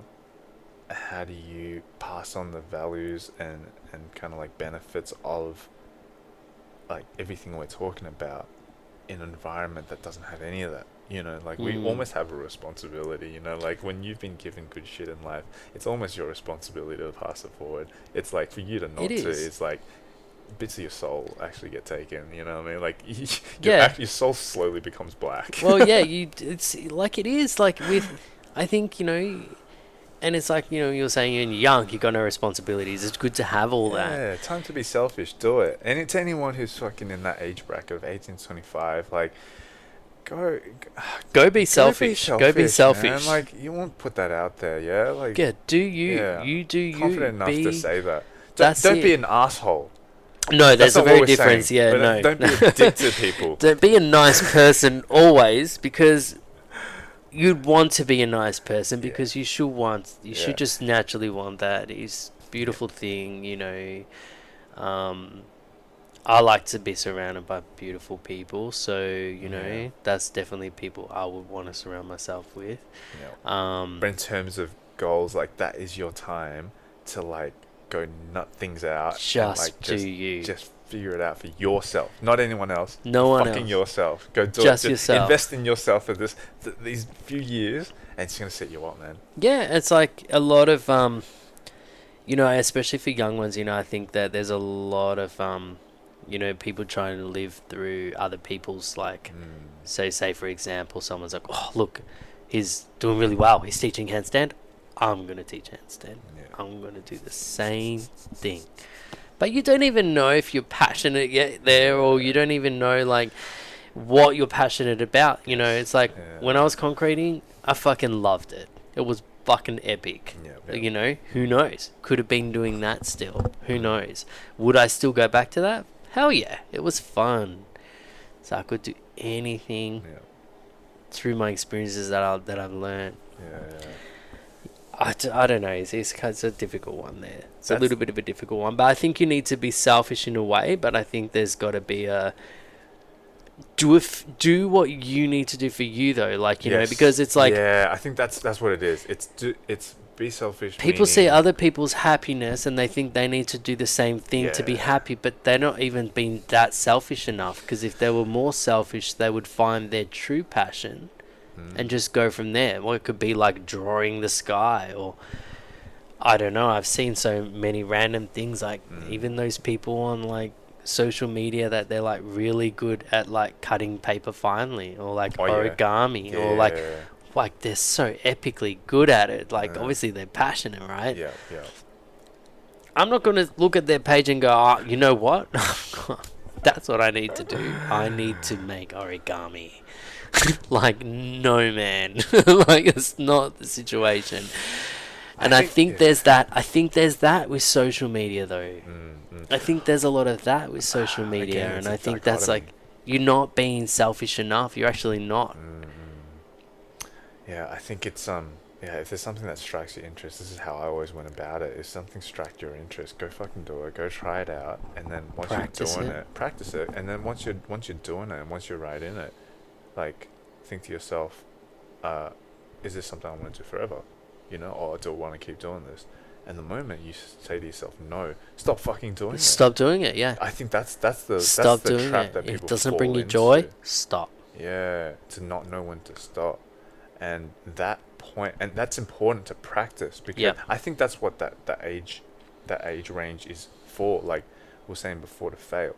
Like when you get to a dead end and you feel like you don't want to do it anymore and you quit, it's like failure to some extent, but it's not. It's a lesson, as we were saying. Yeah. But at the same time, because you got no other responsibilities, you have the ability to do that. It makes it's easier. Yeah, you're not a failure because you quit. You're not a failure because you quit. Yeah, nah. And there's we got to get that across. There's this perception that if you quit, you're a failure, and you can't be a failure. Well, why? If you quit, the reality is, if you quit, it stops. That's a fact. So if you want to take it further, that's not going to happen because you've quit. So you've quit. That's it. Yep. But if you, but you're not a failure. You're not a failure. Nah, because everything that you took from that, you bring with you. Yeah, and so then how do you fail? Yeah, it's just... It's like you've just finished constructing, I don't know, like let's say you've just built your first house, alright, and you're like, it's like semi-livable, it's not the best house in the world, like, and you realize, I'm not really good at building houses, I don't actually like it that much. And you're like, I'm not going to do it. Doesn't mean you failed. It's a shit house, yes. Yeah, you've learned what you didn't want in that house, and you learned what you're not good at, and you're like, okay. But there's so many things, so many things that you can take away from that. Yeah, like I would never put a door facing east ever again. Okay, cool. So, alright, so now you know. Now you know you'll never have a door facing east ever again because for whatever reason it didn't work out. Right? Great. How awesome is that? Yeah. Like, what a great thing. Lucky you learnt now, so the next house you can have the way you want. Yeah, well, not even that, but like, let's assume like once you stop building houses, like you build that first house and you realize you don't want to build it anymore. Don't want to build houses anymore. You have no intention to. There's things that you can take away from that somehow, in one way or another, will help you along the way. And you can testify to this too. Things that you've done in the past that had no relation to handstanding and shit like this. Yeah. You were still able to draw from 100%. As an experience and draw from as a learning, like, and a lot of things lesson. even at the time, I would have thought it was just an absolute, oh, what a mess. What a shit show. Yeah. But that's all got me to where it is. It's just everything. It's just life. It's amazing. Yeah. It is In all special. its aspects. Like, Yeah. it's failing at something's a beautiful thing, man. It's like, it's a good thing. It's a nice thing. Yeah. You know, you got so much to learn from it. Yeah. Which, you know, we spoke about before, but, you know, it's like you learn more from that than anything else. Yeah, from failing. Man, it all comes full circle around always. Yeah, and I guess to top it off, it's always balance. Yeah, if you want to really think about it, like at the end of your life, whenever that may be, you don't know when that is. That's the truth. Yeah. But it's gonna come. No one lives forever. It's gonna happen. Yeah, we're all gonna die. We're all gonna fucking die. We're not being tragic here. It's just a fact, right? Unless you're a fucking, robotic simulation or some shit, you're not gonna. Even that doesn't last forever. No, man, my MacBook's dying. Look, see, it's dying. It's all dying. At the end, once you're on your fucking deathbed and those last few breaths you take, you look back and you gotta think to yourself, did I live a good life? Am I satisfied with what I achieved? That's right. And I think to keep that in mind helps along that journey, because every day is a decision. Every day you're faced with decisions you make, and your decision should be based on whether or not you're happy with yourself based on that decision. And you never know, you might make a decision at that time, you think, yep, I'm doing what's best for me, and I feel like I'm having a positive impact on the world. But then some shit happens and you look back and you're like, oh, that was but that's but not that was that's not that's not a failure. That's a great thing, because now you can, you can pass that knowledge on, that you made this mistake, but not only that, you'll know not to do that again, and you'll be like, you just learn from that. You learn from that. Yep. And that's freaking awesome. That's it, man. Fuck. It's crazy deep. Yeah, we got real deep with that. So man. deep. Man, I feel like we could literally talk for ever. We could talk all day, all night, and just keep going, and it'd be equally as passionate and as deep and as intuitive. Always, yeah. But it's I know you're busy. Cool. You got your stuff, shit you but need no, to do. it's good. We both like that, but it's good. It's that discipline, man. That's it, man. Fucking pleasure having you on. But this is good. Thanks for having me. Pleasure's all mine. Can't wait to have you on again. I know it's gonna be probably not in the. We should definitely do a session in the sauna sometime. I plan on having a sauna here and just sit in the sauna and Fuck yeah! I'll check that these are sauna friendly, and then we'll just leave all the electronics outside and work some mics out in there and just go nuts and sick. have full profesh. Yeah, and people can just watch us sweat it out for 45 minutes, man. Which is good, because you do when you get the body into that physical state, it can be very, very easy to get the mental out as well. Yeah, it's true, huh? So yeah, crazy. Yeah. At that point, you're just it's all just whatever is you. Man, comes it's out. Crazy. I love it. Yeah. Thanks for having me on, man. Yeah, if anyone's watching, keep working hard. Yep. Don't give up. Whatever it is you're doing, stay true to yourself. Stay true to yourself, man. Listen to your heart. That's it, dude. Yeah. That's so important. Yeah. I think that's probably. I think if we could go home today with one message, it would just be follow your heart, follow your dream. Yeah, listen to it. I think that takes practice. Listening to your heart it sounds mega corny, but listening to your heart is something that doesn't come naturally. It's something that requires practice, I think. It does require practice, and listening to yourself, it just something you need to learn, man. That's it, man. Fucking what a takeaway. Awesome. Thanks so much, brother. Thanks Cheers, heaps, bro. Good stuff. Nice.